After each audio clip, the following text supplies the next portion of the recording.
Punya uang, punya kuasa? Apakah itu benar? Jadi ceritanya cewek ini namanya Mbak Mina. Suatu hari ia sadar kalau dia punya kekuatan teleportasi. Jadi apa yang dia pikirin sangat jelas, ia langsung nyuri duit ke bank. Tapi nggak jadi karena lagian bisa keciduk petugas pajak Konoha.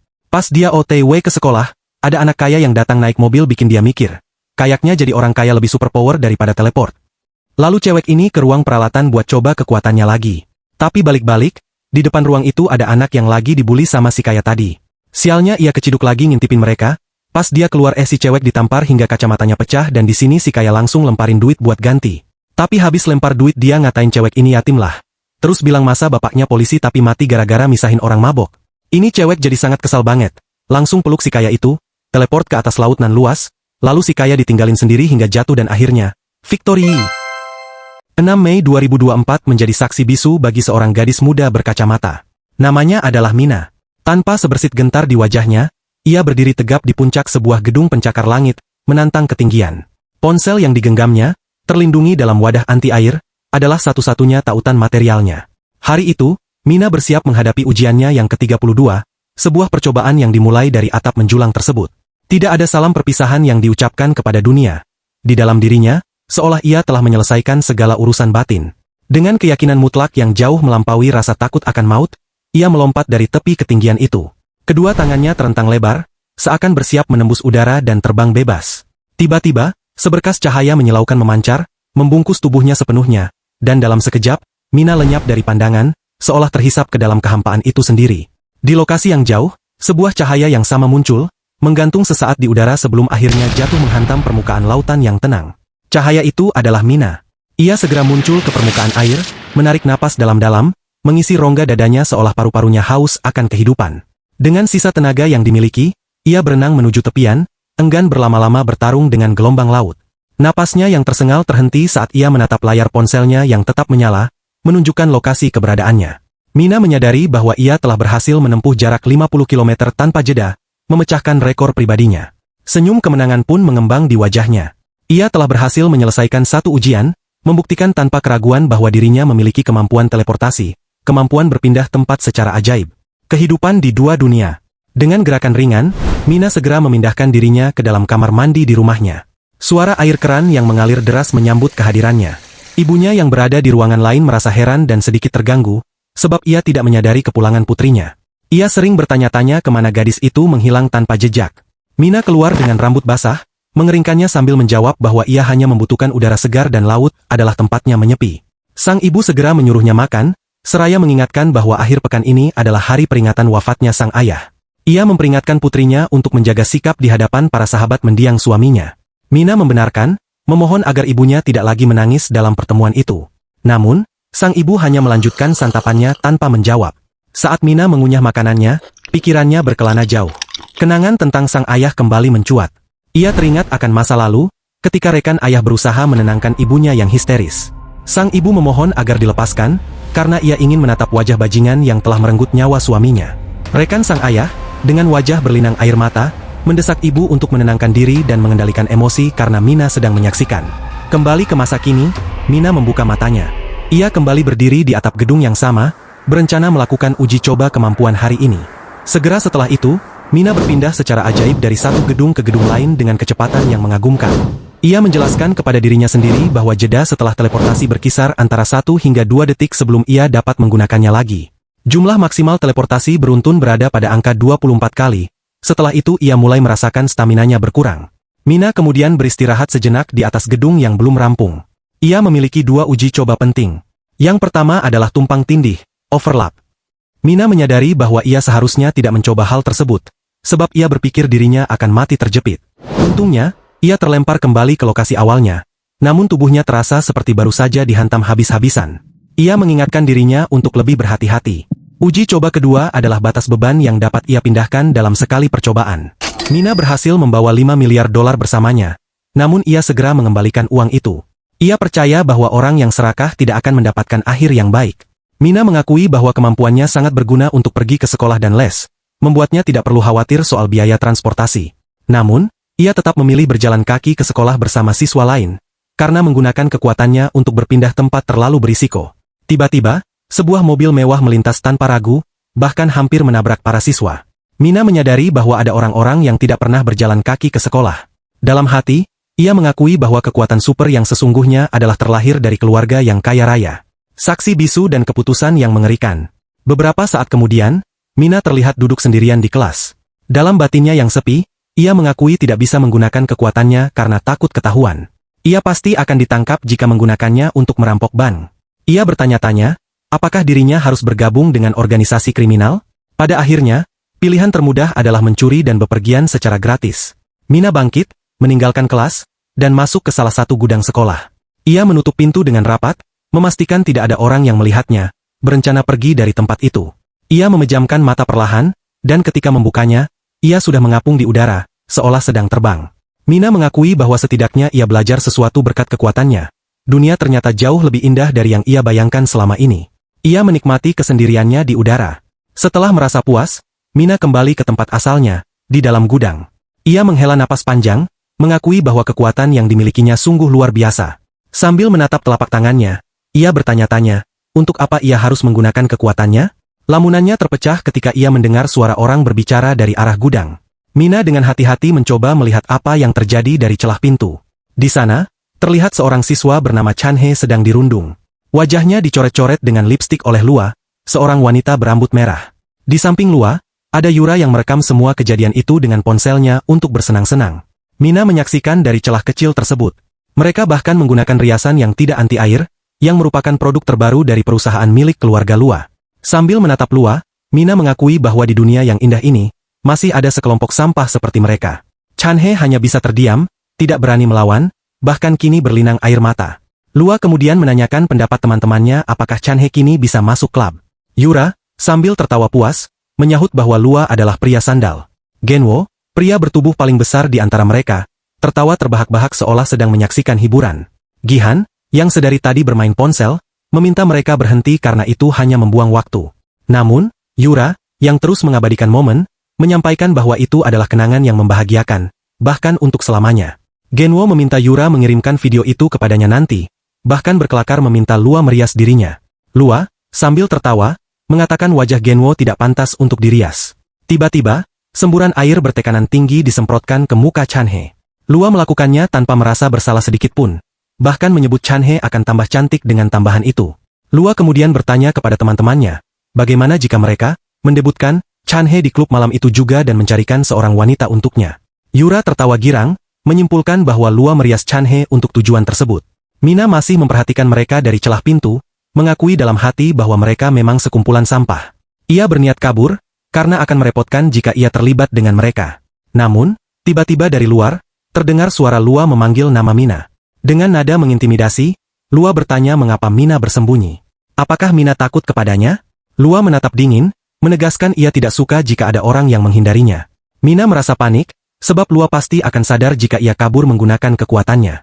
Lua kemudian mengancam, menyuruh Mina keluar dari tempat persembunyiannya. Mina, meskipun panik, tetap melangkah keluar dengan tenang. Lua menghampirinya, menyampaikan bahwa ia sudah tahu Mina bersembunyi di sana, dan bertanya sekali lagi mengapa Mina tidak menjawab panggilannya. Lua mengambil ancang-ancang untuk menampar, mengatakan bahwa Mina sangat kurang ajar dan tidak tahu cara memberi salam. Tanpa ragu, Lua menampar Mina dengan keras, menyebut Mina sebagai orang yang tidak memiliki tata krama. Mina terdiam, terduduk di atas tanah, mencoba menguatkan diri. Ia berpikir, ia tidak perlu mencari masalah.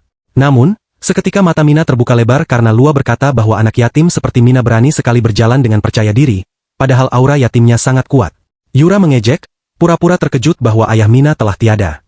Lua membenarkan, menjelaskan bahwa ayah Mina sempat terkenal dan bahkan masuk televisi. Lua kemudian mencengkeram rambut Mina dengan kuat, mendekatkan wajahnya, dan mengatakan bahwa ayah Mina dulunya adalah seorang polisi. Ia menuduh Mina menjadi sombong karena hal itu. Mina menatap dingin, meminta Lua menghentikan perbuatannya. Namun, Lua semakin marah, mencengkeram rambut Mina lebih kuat. Tanpa ragu, Lua menampar Mina hingga kacamatanya lepas. Mina terpental ke udara, lalu mendarat di atas tanah dengan kepala yang membentur terlebih dahulu. Lua menegaskan bahwa tidak ada yang bisa berbicara seperti itu kepadanya. Kemudian, Lua menginjak-injak Mina dengan keras, tidak hanya sekali, tetapi berkali-kali. Genwo, yang merasa iba, memperingatkan agar tidak memukuli orang yang berkacamata. Gihan juga memperingatkan bahwa itu hanya membuang-buang waktu. Sementara itu, Yura masih mengabadikan momen, tertawa kecil, mengakui bahwa kehidupan sekolah memang luar biasa.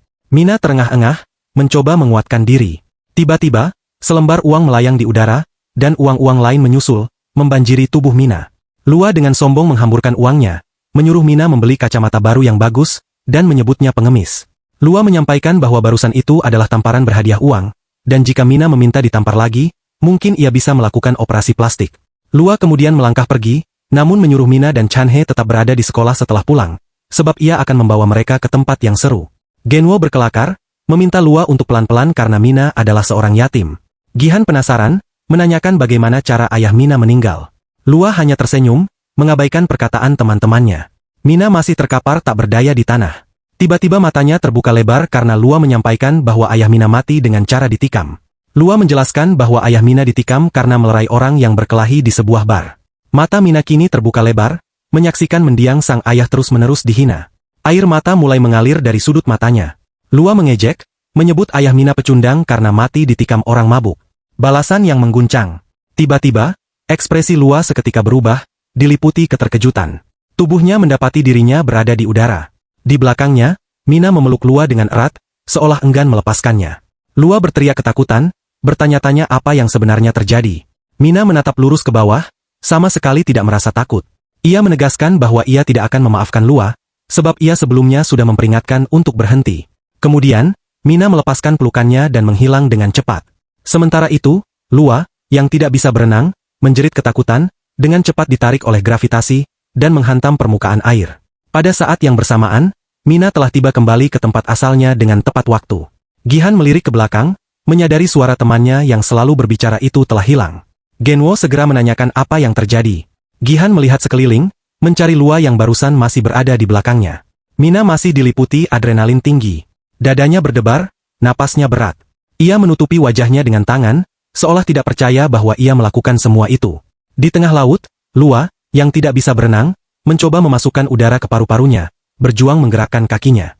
Ia berteriak minta tolong kepada siapapun yang mendengarnya. Mina masih terengah-engah, namun tiba-tiba ia tersenyum puas, seolah merasakan kenikmatan yang tiada tara. Sementara itu, Lua mencoba meraih permukaan air. Namun, nahas, ia ditarik kembali oleh lautan sepi ke dalam air yang gelap. Yang menjawab teriakannya hanyalah riak ombak yang membawa ketenangan. Gema masa lalu. Di kedalaman masa lalu, terlihatlah Mina kecil dengan napas tersengal-sengal. Sekujur tubuhnya dihiasi bercak-bercak cairan merah yang memilukan. Seorang pria bersuara berat bertanya, gerangan apa yang telah Mina perbuat? Mina hanya mampu terisak pilu, memanggil sosok itu ayah. Di hadapannya terbaring kaku seekor anjing bernama Dori yang telah tiada. Dengan linangan air mata yang tak tertahankan, Mina menjelaskan bahwa Dori telah mencabut nyawa Sena, kelinci kesayangannya. Namun, Dori justru bertingkah seolah tiada dosa, terus menikmati hidupnya dengan riang tanpa beban. Dengan wajah yang basah, Mina berujar bahwa ia hanya memberi ganjaran setimpal kepada Dori. Demikian pula halnya dengan Lua kini yang berjuang sekuat tenaga menggapai permukaan air, namun tak kuasa melawan tarikan kegelapan lautan sunyi yang perlahan membisikkan ketenangan abadi kepadanya. Dilema dan ancaman. Kembali di sekolah yang diselimuti ketenangan semu, Mina masih terengah-engah, dadanya bergemuruh. Dalam relung batinnya yang kacau, ia merenung. Perbuatan apa gerangan yang telah ia lakukan? Ia telah meninggalkan Lua terombang-ambing di tengah samudera luas yang dingin. Mina bertanya-tanya apakah ia telah merenggut nyawanya. Di sisi lain, Gihan tak henti mencari keberadaan Lua, berkeliling dan menanyakan kepada rekan-rekannya. Genwo menyahut dengan nada keheranan bahwa Lua tadi berada persis di sisi Gihan. Kemudian Genwo bertanya kepada Chanhe dan Mina, apakah kalian berdua menyaksikan Lua? Mina terhenyak membisu.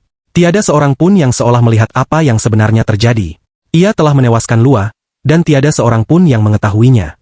Tiba-tiba, tatapan Mina menajam, beralih ke arah sampingnya. Di sana, Mina melihat Chanhe yang hanya terdiam tak mampu berucap sepatah kata pun. Mina dilanda kepanikan mendalam, bertanya-tanya, apakah Chen menyaksikan perbuatan keji itu? Mina tidak memiliki jawaban pasti dan terus merenungkan langkah apa yang harus ia tempuh selanjutnya. Namun, sekonyong-konyong, sebuah tinju melayang deras menuju wajah Chanhe, mendarat di pipinya dengan bunyi yang memilukan. Itu adalah Genwo, dipenuhi amarah membara, menuntut keberadaan Lua. Mina terkejut bukan kepalang menyaksikan apa yang terjadi. Chanhe terpental menghantam tanah, membentur tempat sampah dengan keras. Gihan memperingatkan Genwo agar tidak berpura-pura perkasa, karena tingkah laku itu hanya akan membuang-buang waktu yang berharga. Namun, Genwo tak mengindahkan peringatan Gihan. Tubuhnya dikuasai amarah karena Chanhe tak mendengarkannya. Chanhe tak berdaya, hanya bisa mengusap bekas pukulan di pipinya yang membengkak, menahan perih. Gihan mencoba menenangkan Genwo agar tidak panik hanya karena kehilangan Lua. Jika Genwo terus mencari gara-gara di sekolah, ia hanya akan berakhir di halaman berita yang memalukan. Namun, Genwo terus maju, memaksa Chanhe untuk membuka suara. Ia mencengkeram kerah Chanhe dengan kuat, menanyakan keberadaan Lua sekali lagi dengan nada mengancam. Mina, yang menyaksikan adegan brutal itu, berpikir bahwa jika terus begini, Chanhe akan menemui ajalnya. Chanhe kini terus dihujani pukulan bertubi-tubi oleh Genwo. Mina berniat menyelamatkan Chanhe dan yakin bisa. Namun, ia dilanda kebimbangan hebat. Jika ada yang mengetahui kekuatannya, Mina tidak tahu harus berbuat apa. Ia bertanya-tanya, haruskah ia menyingkirkan mereka semua seperti yang telah ia lakukan kepada Lua? Benaknya bergejolak dalam dilema yang menyiksa. Mina mencoba meyakinkan diri, menganggap mereka hanyalah gumpalan sampah tak berarti yang layak disingkirkan. Dari arah lain, suara seorang guru berteriak nyaring, menghentikan kekacauan yang terjadi. Mina, Gihan, dan yang lainnya segera memusatkan perhatian pada sumber suara tersebut. Sang guru bertanya dengan nada tegas, "Gerangan apakah yang sedang kalian lakukan?" Gihan mencoba menjelaskan dengan tergesa-gesa, menyampaikan bahwa Chanhe terjatuh dan mereka hendak menolongnya. Mina bersyukur dalam hati karena ia bisa terhindar dari masalah yang lebih besar. Namun, sang guru menghampiri mereka dengan pandangan curiga, mengungkapkan ketidakpercayanya. Mina yang kini dipenuhi bercak darah, membuat sang guru tidak bisa membiarkan pelanggaran ini begitu saja. Namun, Gihan, Genwo, dan Yura hanya terdiam, menatap dingin ke arah sang guru, seolah menantang. Tiba-tiba, sang guru dilanda kepanikan karena Gihan memanggil namanya dengan tegas, "Jungho." Dengan nada mengintimidasi, Gihan mengatakan bahwa ia sudah berkata tidak apa-apa, dan meminta sang guru untuk tidak mencari masalah. Sang guru kini terdiam membisu, wajahnya diliputi ketakutan. Mina yang melihat adegan tak terduga itu, merasa tak percaya. Gihan mulai berjalan perlahan, menyampaikan bahwa mereka kebetulan bertemu, dan ia hendak menyampaikan sesuatu. Dengan nada tegas, Gihan bertanya kapan hutang sang guru yang 50 juta won itu akan dilunasi. Di sisi lain, Yura menyebut sang guru dungu karena mencari masalah dengan orang yang meminjamkan uang kepadanya. Karena itulah sang guru selalu merugi dalam setiap investasi yang ia ambil. Mina dalam hati mengakui pernah mendengar desas-desus jika sang guru kehilangan seluruh uangnya di mata uang kripto. Ternyata sang guru juga mempertaruhkan nyawanya untuk itu. Gihan menepuk punggung sang guru dengan lembut, memintanya pergi jika sudah mengerti. Namun, seketika raut wajah Gihan menjadi terkejut karena sang guru menanyakan keberadaan Lua. Mina dari kejauhan memperhatikan semuanya dengan rasa ingin tahu. Sang guru menjelaskan bahwa nenek Lua, sang ketua, baru saja menghubungi sekolah karena Lua tidak bisa dihubungi. Karena itulah sang guru mencari Gihan dan teman-temannya karena mereka selalu bersama Lua. Gihan mendesah pelan dan merangkul sang guru, sebuah gestur yang penuh ejekan. Gihan mengejek sang guru karena tidak memberitahunya dari tadi. Padahal usianya 40-an, namun tidak bisa melakukan tugasnya dengan baik. Gihan mengakui bahwa ia juga tidak mengetahui keberadaan Lua.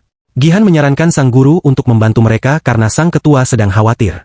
Dengan nada mengancam yang terselubung, Gihan menyampaikan bahwa jika sang guru menemukan Lua, Gihan meminta guru itu memberitahunya terlebih dahulu, dan ia mungkin akan mengurangi hutang sang guru sedikit. Karena sang guru dianggap telah mengerti, Gihan mendorongnya dan menyuruhnya pergi. Gihan melambaikan tangan, memberikan semangat, sebuah sindiran yang jelas. Yura bertanya-tanya tentang apa yang dilakukan oleh Gihan penuh keheranan. Gihan merenung sebentar, kemudian mengakui ada yang tidak beres. Ia menegaskan bahwa mereka tidak pernah bertemu Lua hari ini, sebuah kebohongan yang dingin. Yura terkejut karena Gihan menginstruksikan agar teman-temannya berpura-pura tidak tahu saat Lua menghilang. Genwo menunjuk ke arah Mina dan Chanhe, menanyakan pendapat Gihan. Karena jika mereka membuka mulut, semuanya akan berakhir dengan bencana tak terhindarkan. Kemudian Gihan memperingatkan Mina dan Chanhe. Mulai sekarang, Mina dan Chanhe harus menemukan Lua dan melaporkannya kepadanya.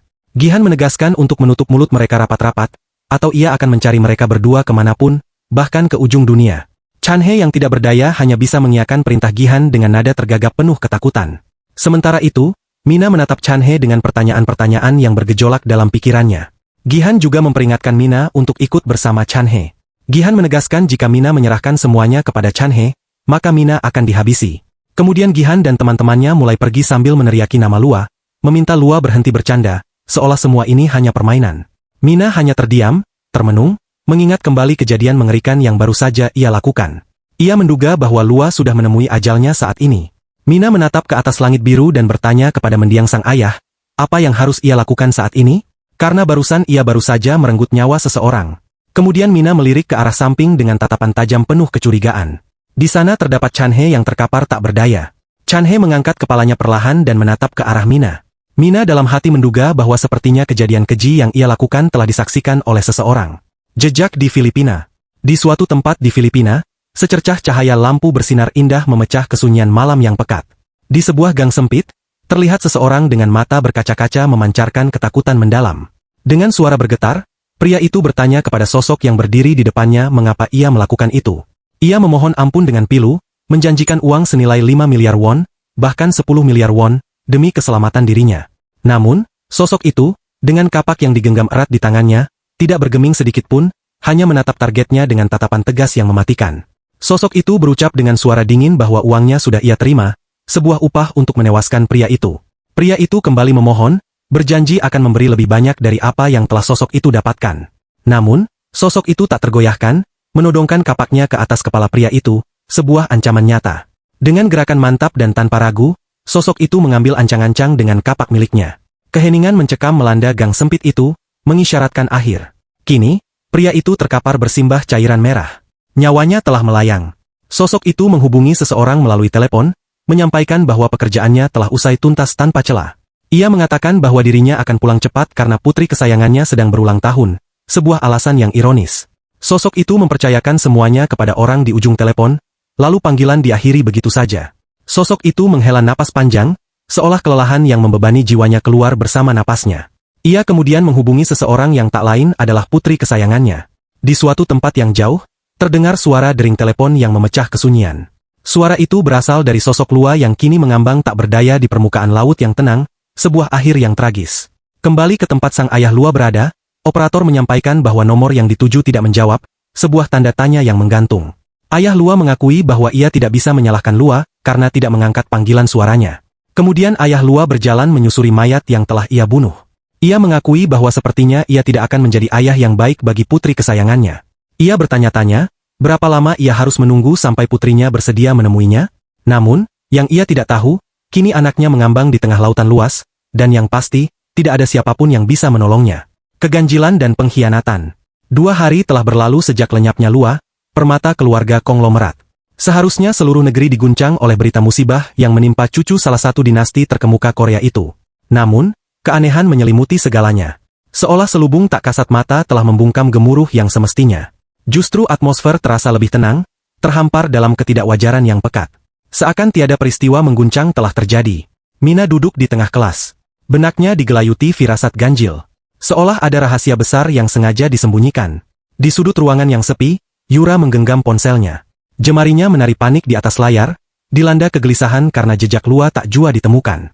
Dengan suara yang diwarnai keputusasaan, Yura bertanya, gerangan apakah yang harus kita perbuat kini? Gihan dengan rona kekesalan yang samar memerintahkan Yura untuk membungkam mulutnya dan terus menghubungi pihak lain. Namun, jauh di dalam dirinya, Gihan pun merasakan kepanikan yang tak kalah hebat. Sebab ia tahu jika kemelut ini berlarut, maka dirinyalah yang akan menemui kehancuran. Gihan mengirimkan pesan singkat kepada bosnya, memintanya untuk tetap tenang. Kini Gihan dan Yura tenggelam dalam kesibukan ponsel masing-masing, namun dalam sanubari mereka berdua bergemuruh kepanikan yang sama. Tiba-tiba, Genwo menghampiri mereka, menanyakan apakah sang kakak telah menghubungi Gihan. Gihan dengan sigap mengalihkan pembicaraan, menanyakan apakah Genwo telah menemukan Lua. Genwo menangis histeris, seolah bendungan air mata telah jebol, dan menyampaikan dengan pilu bahwa mereka telah kehilangan Lua, sang camar putih yang lenyap di telan samudra. Bahkan Genwo telah menghubungi setiap jengkal kenalan, namun hasilnya nihil. Tiada seorang pun yang mengetahui keberadaan Lua. Genwo melanjutkan bahwa kakaknya terus-menerus menghubunginya dan menuntut Gihan untuk menggantikannya, mengancam akan merenggut nyawa Gihan jika menolak. Gihan tersentak mendengar ucapan Genwo, laksana petir menyambar di siang bolong. Ia memohon Genwo untuk tidak mengorbankannya, sebab mereka berdua terjerat dalam masalah yang sama. Yura hanya terdiam membisu, menantikan jawaban dari Genwo penuh harap.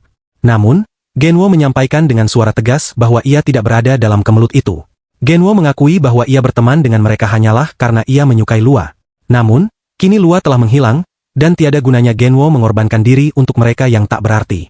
Yura merasa kecewa mendalam karena Genwo akan mundur setelah semua kenangan yang telah mereka ukir bersama. Genwo membantah, merasa bahwa ia tidak memiliki kenangan apapun yang berharga. Genwo menegaskan bahwa sang kakak telah dilanda amarah tak terkendali. Yura kemudian menunjukkan ponselnya kepada Genwo, dan dengan nada mengancam menyampaikan bahwa ia memiliki bukti untuk setiap tindakan kotor yang telah dilakukan Genwo pada gadis-gadis di klub malam. Bahkan Genwo semakin dilanda kepanikan karena Yura menambahkan bahwa ia memiliki bukti ketika Genwo mencampuri minuman mereka dengan serbuk putih, sebuah kejahatan tersembunyi. Yura menegaskan bahwa saat ini para gadis itu belum mengetahui kebenarannya. Namun tentu saja jika Genwo mundur sekarang, maka akan menjadi cerita yang berbeda. Gihan menghela napas panjang, seolah ia terbebaskan dari masalah untuk sementara waktu. Genwo merasa kesal teramat sangat karena Yura berani mengancamnya. Genwo mengepalkan tinjunya seolah menahan amarah yang bergolak dalam dadanya agar tidak meledak. Dari arah belakang, Gihan merangkul mereka berdua. Ia menegaskan bahwa itu bukanlah sebuah ancaman, melainkan sebuah peringatan yang tulus. Mereka harus saling membutuhkan sebagai teman, sebuah ikatan yang tak terpisahkan. Kemudian Gihan meminta Genwo untuk fokus menemukan Lua, sang gadis yang lenyap. Gihan menduga bahwa Genwo sudah merindukan keberadaan sosok Lua. Genwo menggertakkan giginya karena merasa kesal. Lalu mereka melirik ke arah Chanhe yang berada di sudut ruangan. Mereka merasa heran karena Chanhe belum melaporkan apapun kepada mereka. Chen melirik ke arah lain, menatap sosok Mina. Mina mengakui dalam hati bahwa ia bisa merasakan jika ada sorot mata yang memperhatikannya. Mina tidak pernah peduli pada orang di belakangnya sebelumnya, namun yang berada di belakangnya sekarang adalah Chanhe. Mina bertanya-tanya, jika Chanhe menyaksikan kejadian sebelumnya, langkah apa yang harus ia tempuh? Lua adalah pewaris grup Ilhe, sebuah dinasti konglomerat tak tertandingi. Lua sang pewaris konglomerat kelas dunia telah menghilang, dan mereka pasti akan melakukan apa saja untuk menemukannya. Mina merasa khawatir. Bagaimana jika Chanhe membuka mulut dan grup Ilhe mengetahui bahwa Mina terlibat? Mina mengakui bahwa ia pasti tidak akan selamat dari pusaran masalah ini. Namun, Mina mencoba menenangkan gejolak pikirannya yang bergemuruh. Lalu Chanhe terkejut karena Mina tiba-tiba memanggilnya. Dengan nada santai, Mina mengajak Chanhe untuk pergi ke warnet seolah tiada beban. Pencarian ayah Lua. Di senja hari yang membiru di Filipina, terlihat sebuah mobil melaju menembus jalanan kota yang ramai. Di dalamnya terlihat sosok ayah Lua. Ia menanyakan progres misi kepada rekan di sampingnya. Rekannya dengan nada percaya diri menyampaikan bahwa tugas yang kemarin telah selesai tuntas tanpa celah. Targetnya dilaporkan terbunuh oleh geng saingan, sebuah narasi yang direkayasa. Namun, tiba-tiba sang rekan menghentikan penjelasannya dan menanyakan apa yang terjadi. Ayah Lua, sambil menatap layar ponselnya, mengakui bahwa ada yang tidak beres. Putrinya, Lua, belum mengepost apapun di akun utamanya selama 2 hari terakhir. Sebuah tanda tanya besar. Rekannya hanya terdiam, dan ekspresinya menyeratkan keanehan seolah ada yang disembunyikan. Ayah Lua merasa aneh karena seharusnya Lua memposting soal pesta ulang tahunnya, sebuah kebiasaan yang tak pernah absen. Namun, rekannya memperingatkan bahwa memata-matai media sosial putrinya adalah hal yang tidak baik. Terlebih lagi, putrinya membenci sang ayah. Ayah Lua membela diri. Ia menegaskan bahwa ia memiliki hak untuk memeriksa media sosial anaknya. Terlebih lagi, kemarin Lua tidak bisa dihubungi. Namun, penjelasan ayah Lua terhenti karena ia melirik ke arah spion mobil, menangkap bayangan yang tak diinginkan. Rekannya meminta santai karena ayah Lua terlanjur dibenci oleh sang anak. Tiba-tiba, ayah Lua menyuruh rekannya untuk belok kiri di perempatan, lalu belok kiri lagi. Ayah Lua menjelaskan bahwa mereka sedang dibuntuti, sebuah ancaman yang terasa. Rekan ayah Lua segera melirik ke arah spion dan memastikan siapa yang mengikuti. Ia menduga bahwa mereka bukanlah sebuah geng, dan berniat untuk menginterogasi mereka.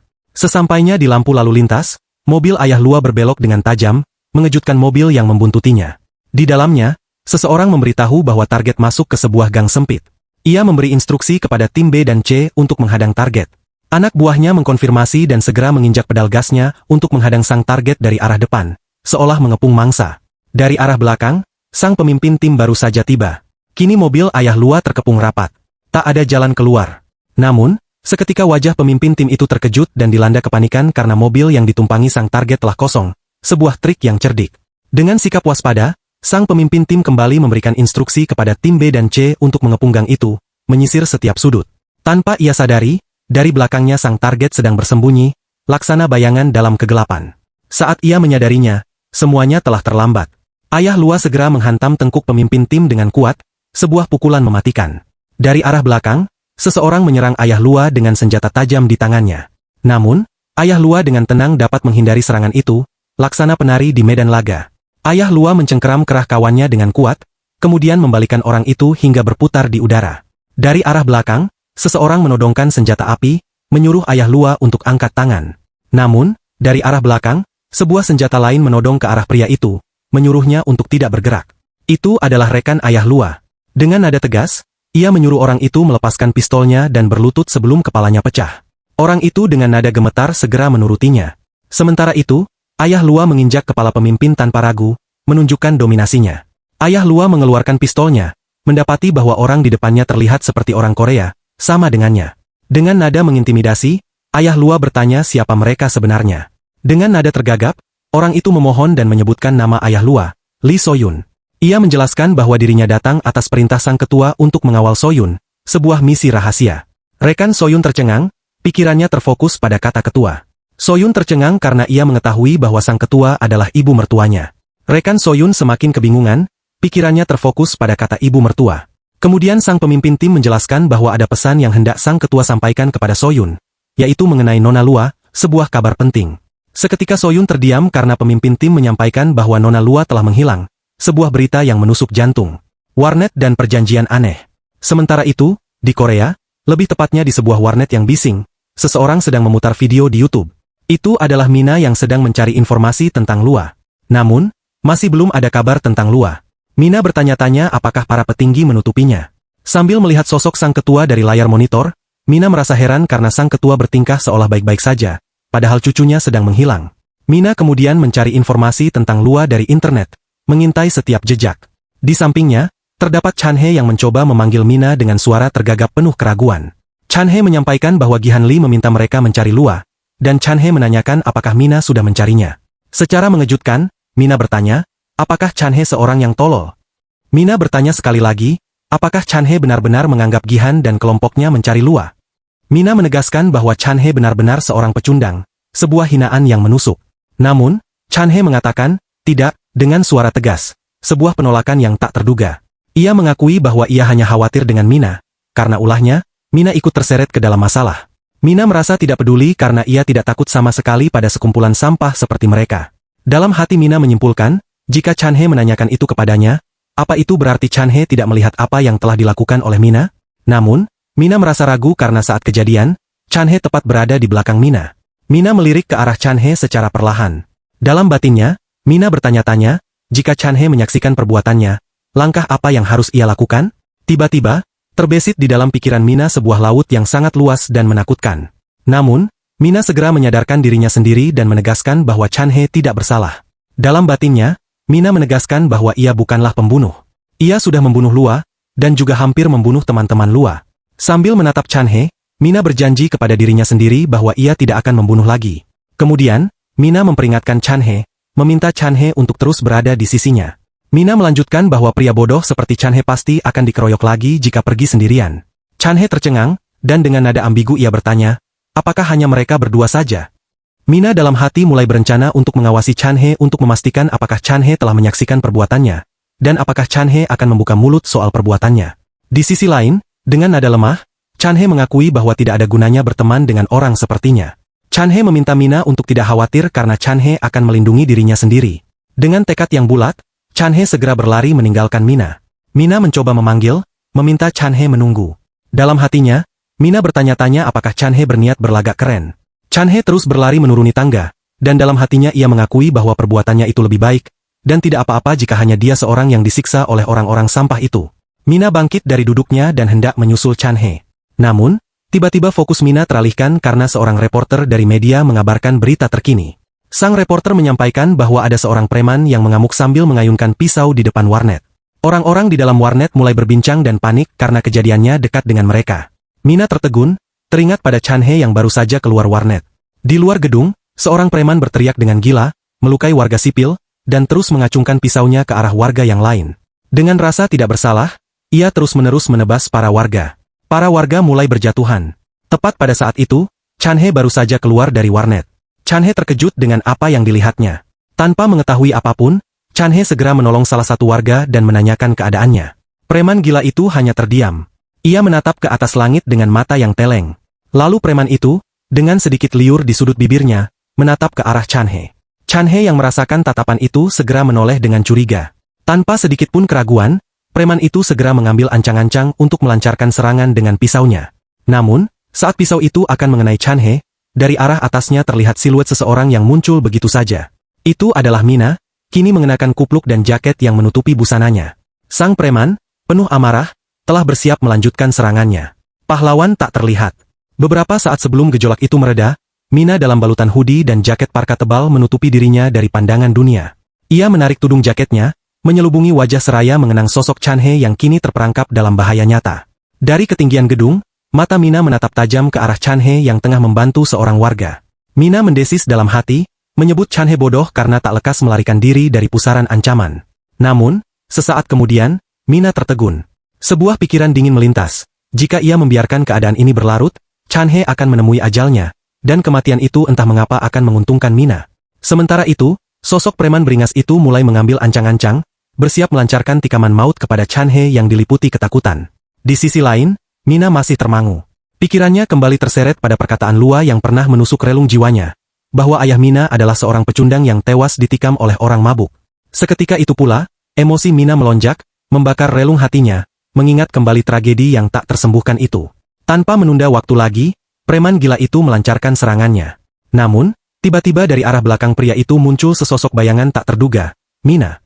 Dengan cepat ia melayangkan tendangan bertenaga kepada preman itu. Beruntunglah serangan preman itu meleset, dan bilah pisaunya kini tertancap di atas lantai. Para warga yang menyaksikan kejadian luar biasa itu terperangah, saling bertanya dari manakah gerangan gadis itu muncul. Bahkan di antara kerumunan, ada yang merekam peristiwa itu dengan ponsel mereka. Preman itu mulai mengerang kesakitan, menyuruh Mina melepaskannya. Mina masih tertegun, namun dalam hatinya, sebuah rasa syukur menyelinap. Ia datang tepat pada waktunya. Kini preman itu mulai berteriak dengan suara yang menggilai, menancapkan pisaunya ke atas lantai bertubi-tubi, sebuah luapan frustrasi liar. Di sisi lain, Chan He berteriak, mengingatkan Mina untuk segera menghindar dari bahaya. Namun, preman itu, dalam posisi masih terbaring, memaksa melancarkan serangan terakhir kepada Mina. Saat bilah pisau itu hampir mengenai Mina, tiba-tiba Mina lenyap begitu saja, bersama dengan preman itu, seolah ditelan udara. Chan He dan semua warga yang menyaksikan adegan itu tertegun, terpaku dalam keheranan. Sementara itu, preman itu berteriak ketakutan karena tiba-tiba ia berada di udara, melayang dibawa oleh Mina. Preman itu menatap ke bawah, menjerit ketakutan karena ia berada di ketinggian yang begitu mencengangkan. Di belakangnya terlihat Mina yang sedikit dilanda kepanikan. Sebab ia telah melakukan teleportasi tanpa sadar, sebuah kekuatan yang tak terkendali. Mina melihat ke sekeliling dan berencana mencari tempat yang sepi tak berpenghuni. Namun, preman itu meronta dan dengan cepat memutarkan tubuhnya, menyerang Mina tiba-tiba. Beruntunglah Mina dapat menghindarinya dengan tepat, dan hanya mendapatkan goresan kecil di telapak tangannya. Kemudian Mina mencoba menggapai kembali preman itu dengan susah payah dalam posisi yang sulit. Tatapan Mina tertuju ke arah pisau yang dipegang preman itu. Melihat ekspresi sang preman, Mina kembali teringat pada seseorang yang menikam ayahnya dulu, merenggut nyawa sang ayah. Lalu, dengan tatapan dendam yang membara di matanya, Mina melepaskan preman itu dan mendorongnya, sebuah keputusan yang dingin. Sang preman kini terjatuh dari ketinggian, dan dari sudut matanya terlihat genangan air mata yang memilukan. Mina hanya menatap preman itu dengan tatapan merendahkan, tak berucap sepatah kata pun. Mina kembali mengingat anjing miliknya dulu yang telah ia bunuh dengan sengaja. Kondisi serupa menimpa preman itu yang terjatuh ditarik oleh gaya gravitasi tak terelakkan. Mina sedikit merasakan sesal, namun ia tetap membiarkannya. Kepala preman itu membentur sudut gedung dengan keras. Tubuhnya berputar di udara, dan akhirnya ia terjatuh dengan suara keras di tengah keramaian. Semua orang berteriak karena terkejut. Preman itu terdiam tak sadarkan diri, dan bercak merah darah berhamburan di mana-mana, menandakan kematiannya. Di sisi lain, Chan He hanya terdiam, terkesima, dan seorang petugas keamanan menghampiri serta menanyakan keadaannya. Sementara itu, Mina tiba-tiba saja muncul di atas salah satu mobil warga, sehingga mobil itu penyok akibat tertimpa tubuh Mina. Mina terengah-engah. Napasnya tak beraturan, dadanya berdebar kencang karena ia telah melakukannya lagi, membunuh seseorang. Mina melihat telapak tangannya dan melihat darah merah di situ. Sekali lagi, Mina telah merenggut nyawa orang lain. Mina menutupi mukanya dengan telapak tangannya. Namun, di balik itu, Mina tersenyum aneh atas perbuatannya. Kabar dan kehancuran. Beberapa saat kemudian, seorang pembawa berita mengabarkan berita terbaru. Sang reporter menyampaikan bahwa ada seorang preman yang menikam warga secara acak di depan warnet. Untungnya tidak ada korban yang berada dalam kondisi kritis. Sang preman tewas di tempat, namun penyebab kematiannya masih menjadi misteri. Seorang saksi menyampaikan bahwa ia melihat seseorang mengenakan jaket parka tiba-tiba terjatuh di atas si preman. Lalu mereka berdua tiba-tiba menghilang begitu saja. Saksi lain menyampaikan bahwa si preman berdiri tepat di depan mereka, dan tiba-tiba jatuh dari langit dan mati. Hal seperti itu tidak dapat dipercaya oleh nalar manusia. Bahkan di antara mereka berhasil merekam kejadian itu. Sang reporter telah mendapatkan rekaman eksklusif, dan meminta agar para penonton untuk memberikan pemahaman mereka ketika sudah melihat video itu. Dalam video terlihat seorang preman yang hendak menyerang Chan He. Namun, tiba-tiba Mina muncul begitu saja di belakang preman tersebut. Segera setelah itu, Mina dan preman itu kembali menghilang secara bersamaan. Sang reporter menjelaskan bahwa setelah kejadian itu, Sang preman tiba-tiba jatuh dari langit dan langsung tewas di tempat. Sebuah acara berita yang sama juga sedang diputar di dalam suatu kediaman megah. Di sana, seseorang yang hendak memukul bola golf mengakui bahwa banyak hal aneh yang terus terjadi belakangan ini. Pertama, pembunuh berantai jatuh dari langit. Dan yang kedua, pewaris grup Ilhe menghilang secara misterius. Pria itu memukulkan stik golfnya dengan mantap. Ia melanjutkan bahwa pewaris grup Ilhe adalah Lua, sang manajer Malet. Jadi, semua koin yang dimiliki pria itu mengalami penurunan nilai yang drastis, mencapai angka 98%, dan sudah dipastikan bahwa pria itu akan rugi besar. Rumor tentang pencairan dana tersebar kemana-mana. Pria itu menatap ke arah belakang dengan sorot mata yang menyeramkan dan menanyakan siapa bajingan yang menyebarkan rumor itu. Di hadapannya terlihat Gihan, Genwo, dan juga Yura, dikelilingi oleh penjaga yang menyeramkan. Pria itu kembali menanyakan apakah mereka tahu alasannya berinvestasi pada bocah seperti mereka. Mereka hanya terdiam, dan ketakutan mulai merayap di tubuh mereka. Pria itu melanjutkan bahwa alasannya berinvestasi kepada mereka adalah karena adik Genwo yang bodoh, dan alasan sebenarnya adalah karena Lua, putri grup Ilhe, pewaris nomor 1 yang paling berharga. Pria itu melanjutkan, padahal ia berharap jika ia menjalankan bisnis yang bersih kali ini. Tiba-tiba, tubuh Gihan terdorong ke depan, dan salah satu penjaga di sana mendorong Gihan ke atas rumput. Penjaga itu juga memutar tangan Gihan agar tidak bisa bergerak. Di sisi lain, Yura segera diamankan oleh penjaga lain agar tidak berbuat yang tidak-tidak. Gihan berteriak kesakitan, meminta sosok itu menunggu. Ia mengakui bahwa ia sudah lama ingin melakukan itu, hal yang dilakukan bos mafia di dalam film. Gihan dengan nada terbata dan panik, memanggil orang itu dengan sebutan Tuan Wang dan memintanya menunggu karena ia akan mengembalikan koin uang sesegera mungkin. Gihan kembali terkejut karena salah satu penjaga menaruh bola golf tepat di telinga Gihan. Wang mengambil ancang-ancang, menyebutnya sebagai golf manusia. Tanpa ragu, Wang melancarkan pukulannya dengan mantap, dan segera setelah itu, cairan merah darah berceceran kemana-mana. Yura hanya terdiam, namun di sudut matanya berlinang air mata. Genwo hanya terdiam, tidak menyangka bahwa sang kakak akan bertindak sejauh itu. Sementara itu, Gihan hanya bisa menangis, dan napasnya terengah-engah tidak beraturan. Gihan kembali dikejutkan karena stik golf mendarat tepat di depan wajahnya.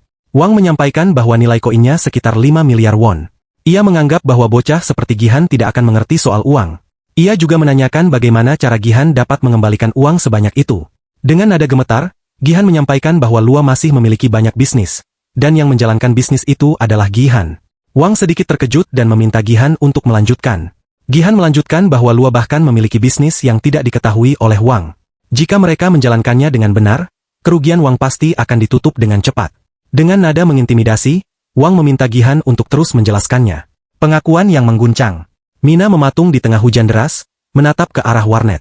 Ia merasa sial karena tas miliknya ketinggalan di dalam, dan tempat itu asing baginya, jadi Mina tidak bisa menggunakan kemampuannya untuk berteleportasi ke dalam. Tiba-tiba, dari arah belakang terdengar seseorang memanggil Mina. Itu adalah Chanhe, dan ia membawa tas milik Mina. Mina menoleh dengan dingin, lalu mengambilnya, dan mengucapkan terima kasih. Chanhe menjelaskan bahwa ia mengambil tas Mina sebelum warnet ditutup. Mina memperingatkan Chanhe untuk tidak perlu repot-repot demi dirinya. Mina menduga sepertinya Chanhe cocok jadi pesuruh. Chanhe merenung, terdiam dalam derasnya hujan, mencerna setiap kata. Mina menatap Chanhe, menyadari dari ekspresi yang Chanhe berikan. Kemudian Mina meminta maaf, dan bukan maksudnya berkata seperti itu. Namun, Chanhe menyampaikan bahwa itu tidak apa-apa. Kemudian ia bertanya, bagaimana cara Mina bisa melakukan itu? Karena Chanhe menyadari bahwa sosok misterius itu adalah dirinya. Mina terdiam sejenak. Namun, Chanhe melanjutkan, menegaskan bahwa Minalah yang melakukannya. Sama persis seperti yang Mina lakukan kepada Lua, sebuah pengakuan yang mengguncang. Mina membuka matanya lebar-lebar, tak mampu menyembunyikan keterkejutan. Mina bertanya-tanya dalam hati, dilanda dilema yang mendalam, langkah apa yang harus ia tempuh sekarang? Ia berada dalam pusaran kebimbangan, diliputi ketakutan jika Chanhe membuka mulutnya. Namun, Mina mencoba meyakinkan diri bahwa tiada seorang pun yang akan percaya pada ucapan Chanhe yang terdengar tak masuk akal, dan membiarkan Chanhe begitu saja takkan menjadi masalah berarti baginya. Namun, Mina kembali merenung. Pikirannya terseret pada senjata yang digunakan oleh preman itu. Mina menduga pasti pihak berwajib membawa pisau itu sebagai bukti. Dan satu-satunya hal yang menghubungkan Mina dengan pisau itu adalah Chanhe. Kemudian Mina menyampaikan dengan nada datar, memangnya mengapa jika Chanhe telah mengetahuinya? Mina mengakui bahwa ialah yang telah membunuh mereka berdua. Lagi pula, lanjutnya, orang seperti mereka tak layak untuk tetap hidup. Sambil berjalan perlahan mendekati Chanhe, Mina meminta Chanhe untuk mengingat satu hal yang penting. Mina menegaskan bahwa tanpa sadar, Chanhe telah berbuat hal yang sangat bodoh. Mina melanjutkan bahwa Chanhe kini berdiri di hadapan seorang pembunuh yang sudah merenggut nyawa 2 orang. Namun, Chanhe malah mengaku melihat semuanya, sebuah keberanian yang naif. Kemudian Mina mencengkeram Chanhe dengan kuat, dan pikirannya terbawa ke lautan yang luas dan menakutkan. Mina menatap Chanhe dengan dingin. Chanhe menatap Mina dengan penuh ketakutan. Ketegangan membelenggu di antara mereka berdua. Tiada seorang pun yang tahu apa yang akan Mina lakukan selanjutnya. Namun, segera setelah itu, Mina tertawa terbahak-bahak, tawa yang terdengar ganjil, dan mundur beberapa langkah. Mina mengakui itu lucu sekali. Ia menegaskan bahwa ia tidak akan membunuh Chanhe, atau lebih tepatnya, Mina tidak bisa membunuh Chanhe. Kemudian Mina melangkahkan kakinya melewati Chanhe dengan dingin. Sambil terus berjalan, Mina menegaskan jika memang Mina adalah seorang pembunuh, Chanhe pasti sudah mati dari tadi. Sementara itu, Chanhe hanya terdiam, dibasahi oleh air hujan yang kian turun, seolah membeku di tempat. Kemudian Mina mulai mempercepat langkahnya, nyaris berlari menjauhi Chanhe. Dalam batinnya, ia merasakan kelegaan yang luar biasa karena ia hampir membunuh Chanhe, sebuah godaan yang hampir tak tertahankan. Namun, langkah Mina terhenti karena dari kejauhan, Chanhe mengucapkan terima kasih kepada Mina. Chanhe menyampaikan bahwa Mina telah menyelamatkannya bahkan 2 kali. Dari Lua, dan dari preman itu. Mina terdiam. Hatinya terasa tersentuh oleh perkataan Chanhe. Lalu dengan gerakan perlahan, Mina mulai menoleh ke arah Chanhe. Dengan nada datar, Mina menyampaikan bahwa ia tidak pernah menyelamatkan siapapun, termasuk Chanhe, sebuah penolakan yang dingin.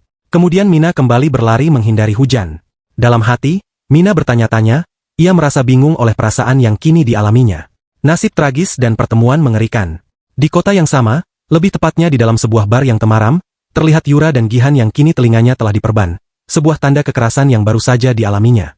Yura menyebut uang bajingan karena ia pikir telinganya akan copot. Gihan merasa kesal karena tiada seorang pun yang bermain golf menggunakan kepala manusia. Di sisi lain, Yura menanyakan rencana Gihan soal uang 5 miliar yang harus dikembalikan. Gihan kembali mengingat kejadian sebelumnya. Wang memberinya waktu hanya 1 minggu untuk mengumpulkan uang senilai 5 miliar. Jika uangnya kurang, ancam Wang, ia akan menghabiskan darah Gihan dan menjualnya. Gihan merasa kesal karena yang mengajak Wang berinvestasi adalah Lua, dan Lualah yang menjalankan dompet digital itu. Mengapa kini Gihan yang harus ganti rugi? Padahal Genwo seharusnya bisa mengulur waktu untuk Gihan, namun Genwo malah mengadu. Kemudian Gihan menanyakan kepada Yura, apakah Yura masih memiliki bukti kelakuan Genwo? Dan kini, waktunya mereka untuk menggunakan itu. Gihan menghentakkan gelas yang dipegangnya ke meja karena ia teringat sesuatu yang mengganjal. Ia berteriak dan menanyakan apakah hanya dirinya yang dihajar karena masalah ini. Yura mencoba menenangkan, menyampaikan bahwa Genwo sudah berusaha dengan keras. Namun, Gihan mulai dilanda emosi dan membantingkan barang-barang yang ada karena dirinya telah merasa muak dengan semua kemelut ini.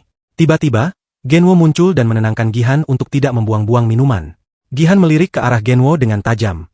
Genwo menjelaskan bahwa ia disuruh oleh kakaknya, Wang, untuk mengawasi mereka berdua, supaya mereka tidak berbuat macam-macam. Ia juga menyampaikan kepada Gihan bahwa sang kakak menginginkan portofolio 5 miliar dan portofolio forex.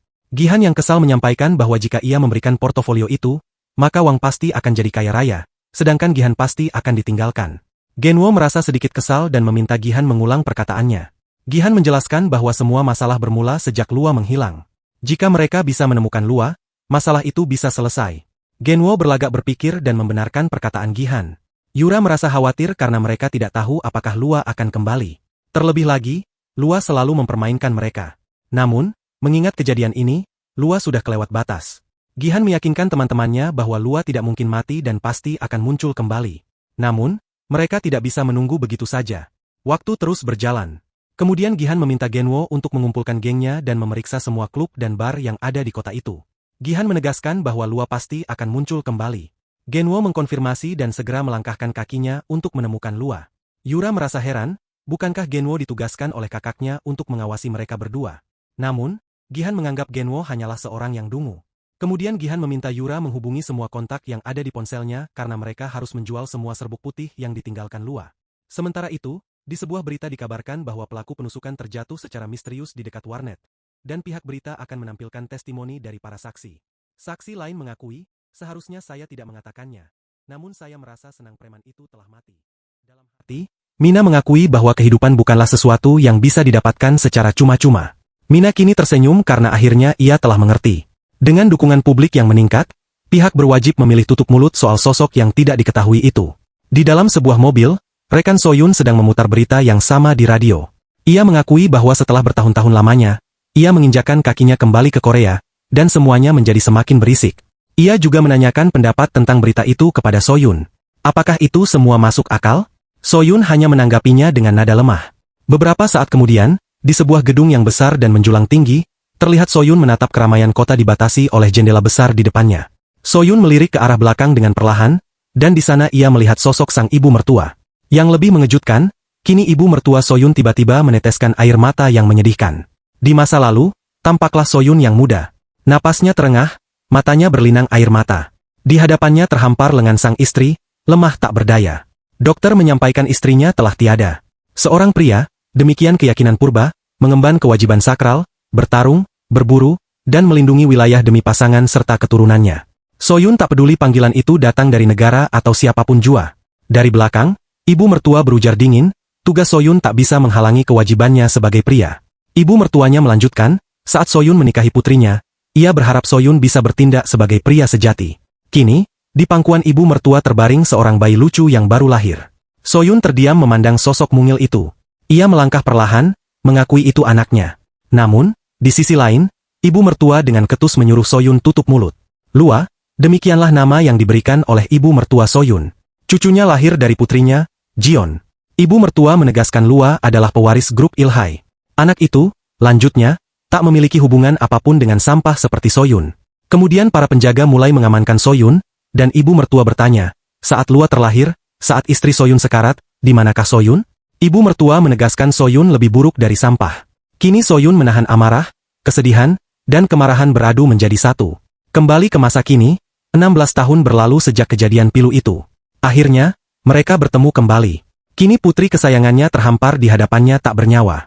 Itu adalah Lua, dalam kondisi mengenaskan, tubuhnya penuh bekas jahitan otopsi. Dokter menyampaikan identifikasi telah rampung.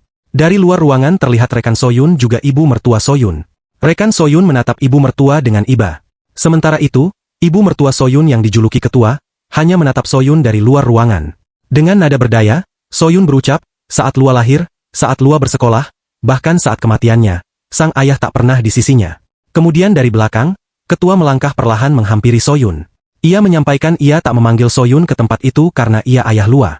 Soyun mendongakkan kepala seolah tersentuh. Sang ibu melanjutkan, sepanjang pengetahuanku, Soyun adalah pembunuh terhebat di dunia. Kemudian dengan nada dingin, sang ibu meminta Soyun menemukan orang yang membunuh Lua dan membawa kepala target kepadanya. Namun, Soyun memanggil ibu mertuanya dengan lirih. Ibu Soyun menegaskan ia bukan bawahan sang ibu. Jadi, apa yang Soyun lakukan saat ini tak ada hubungannya dengan sang ibu. Soyun terdiam sebentar, kembali menatap anaknya yang kini tak bernyawa. Dengan air mata mengalir dari wajahnya, Soyun berjanji akan berusaha menjadi ayah untuk pertama kalinya. Pertemuan tak terduga. Ini hari kelima setelah Lua menghilang. Orang-orang di sekolah mulai bertanya-tanya sebab Lua tak kunjung hadir. Ada yang menduga ia pergi ke luar negeri. Bahkan anak-anak yang sering bersama Lua pun tak terlihat di sekolah. Namun, ada pula yang bersukacita karena geng Lua tak lagi mendominasi sekolah. Ada juga yang berharap Lua sudah tiada. Dari kerumunan bisik-bisik itu, Mina berjalan santai. Telinganya menangkap percakapan yang berlalu begitu saja. Namun, dari sudut bibirnya, Mina menyunggingkan senyum kecil. Dalam hatinya, Mina mengakui ia telah merenggut nyawa 2 orang. Sambil melirik ke samping, Mina mengakui dosa yang telah ia lakukan memang tak bisa dimaafkan.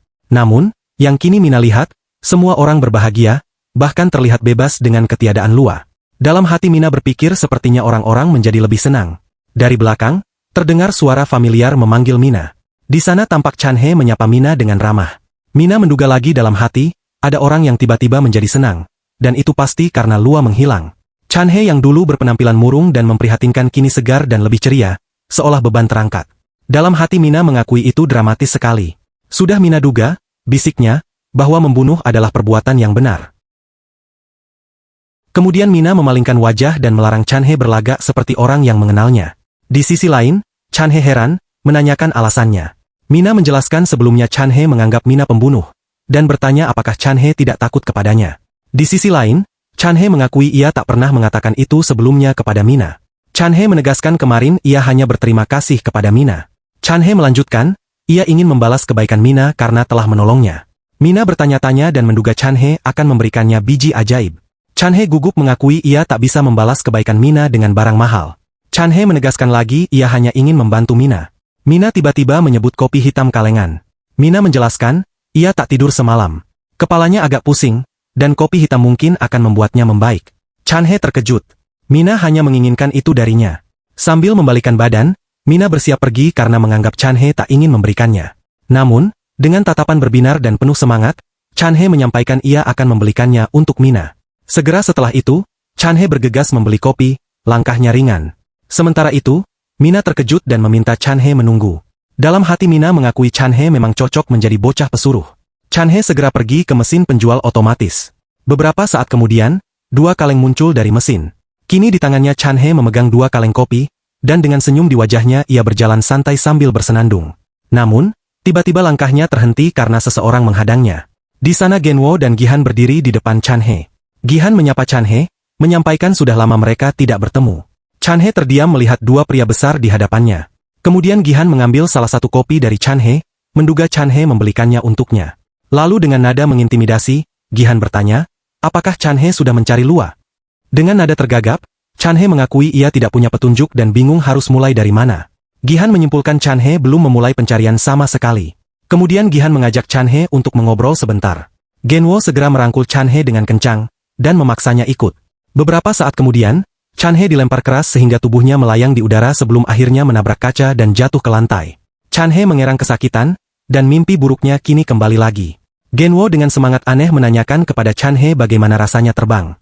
Gihan bertanya kenapa Chan He seperti itu. Chan He seharusnya berpura-pura mencari. Gihan juga menanyakan keberadaan Mina karena seharusnya Mina membantu Chan He. Namun, dengan nada tergagap, Chan He mengakui ia tidak tahu keberadaan Mina. Lalu dengan sedikit keberanian, Chan He menegaskan mereka bisa mencari Lua sendiri. Gihan terkejut dengan apa yang disampaikan Chan He dan meminta Chan He mengulang perkataannya. Dengan tegas, Chan He menyuruh Gihan dan gengnya mencari Lua sendiri. Gihan terdiam, dan kemudian Genwo menendang perut Chan He dengan keras. Gihan menegaskan ia tidak mendengar perkataan Chan He. Kemudian Gihan bertanya kenapa Chan He malah membuat hidupnya jadi susah. Dengan nada mengancam, Gihan menyuruh Chan He mencari Lua, dan jika tidak, ia akan menyiksa Chan He. Kini cairan merah mulai keluar dari mulut Chan He. Ia bersusah payah untuk bangkit kembali. Lalu seketika wajah Genwo dan Gihan berubah karena Chan He menyatakan, kalian tidak ada apa-apanya tanpa Lua. Gihan menyampaikan padahal ia berniat memaafkan Chan He karena sudah membelikannya kopi. Kemudian Gihan menyuruh Genwo melepaskan pakaian Chan He. Chan He berteriak ketakutan karena kini Genwo mulai bersiap menjalankan aksinya. Genwo mulai melepaskan celana Chan He dengan paksa. Genwo mengangkat Chan He seolah tak berbobot, bahkan mengayun-ayunkannya seperti mainan. Sementara itu, Gihan menatap ponselnya dan hendak menghubungi seseorang. Kemudian Gihan menghubungi Yura dan menanyakan situasinya. Yura sedang mencari serbuk putih yang ditinggalkan oleh Lua, dan ia berhasil menemukan beberapa. Yura bertanya keadaan Gihan karena ia mendengar keributan dari sana.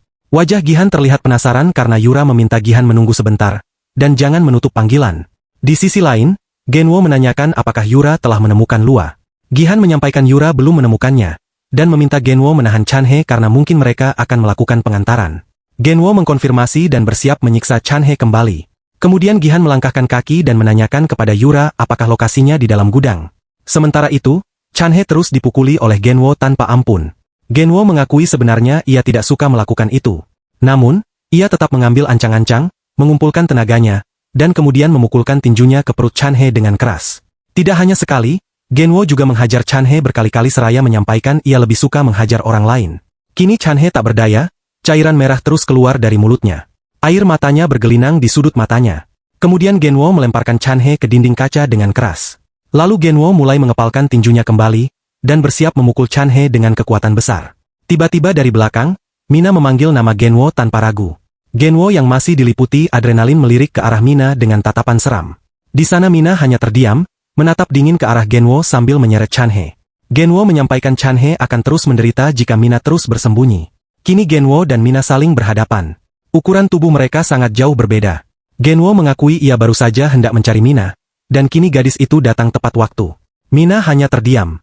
Namun, dari matanya bergejolak tekad yang kuat, api yang membara dalam kedalaman jiwa. Sambil menjatuhkan Chan He dari tangannya, Genwo bertanya, apakah Mina datang untuk dihajar juga ataukah Mina sedang mencari Lua? Genwo menegaskan seharusnya Mina kini tengah mencari Lua. Jika tidak, maka Mina akan menemui ajalnya di tangan Genwo. Mina menatap Genwo, mengakui bahwa wajah pria itu tak menyeratkan kekhawatiran sedikitpun. Mina bertanya-tanya dalam hati, berapa banyak orang yang telah Genwo siksa hingga jiwanya menjadi sekeras batu begitu? Karena Mina tak kunjung menjawab, Genwo menggenggam kepala Mina dengan satu tangannya. Kemudian dengan nada dingin yang menusuk, Mina bertanya, apakah tak ada yang pernah menghukum Genwo sebelumnya? Di sisi lain, dengan nada mengejek, Genwo meminta Mina mengulangi perkataannya. Namun, tiba-tiba tubuh Genwo berpindah secara cepat, dan kini ia bersama Mina melayang di udara, jauh di atas daratan. Genwo terkejut, menjerit histeris dilanda ketakutan yang mencekam. Mina tetap tenang, menegaskan mulai dari sekarang Minalah yang akan menghukum Genwo. Gadis itu akan memberikan sesuatu yang belum pernah Genwo rasakan sebelumnya, sebuah janji mengerikan. Kemudian Genwo mendarat dengan kakinya terlebih dahulu, menyebabkan kakinya patah. Genwo menjerit merasakan kesakitan yang belum pernah ia alami sebelumnya. Sementara itu, Mina menghilang tiba-tiba sebelum menyentuh permukaan tanah. Seketika Mina berpindah tempat ke atas sisi gedung. Genwo memegangi kakinya yang patah, menjerit kesakitan. Genwo bertanya-tanya tentang apa yang telah Mina katakan tadi. Dosa, penyesalan. Ia menganggap semua itu hanya omong kosong. Tiba-tiba, Mina berpindah tempat lagi. Kini ia berada tepat di atas kaki Genwo yang patah dengan anggun. Tanpa sedikit pun keraguan, Mina mendaratkan tubuhnya di atas kaki Genwo sehingga pria itu menjerit histeris. Kemudian Mina menyampaikan ia memberi Genwo kesempatan. Jika Genwo menyesali dosa-dosanya dan berjanji hidup dengan benar, Mina akan mengampuni nyawa Genwo.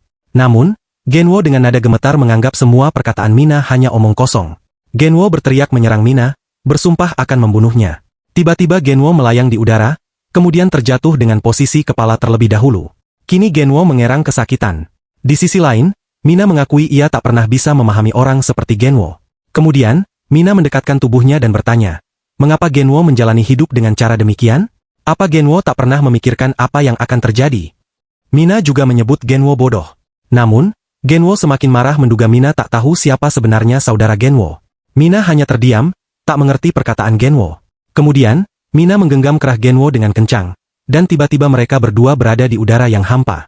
Lalu Mina menjatuhkan Genwo dari ketinggian, berpindah tempat lagi ke udara, menjatuhkannya lagi, dan siksaan itu terus berulang.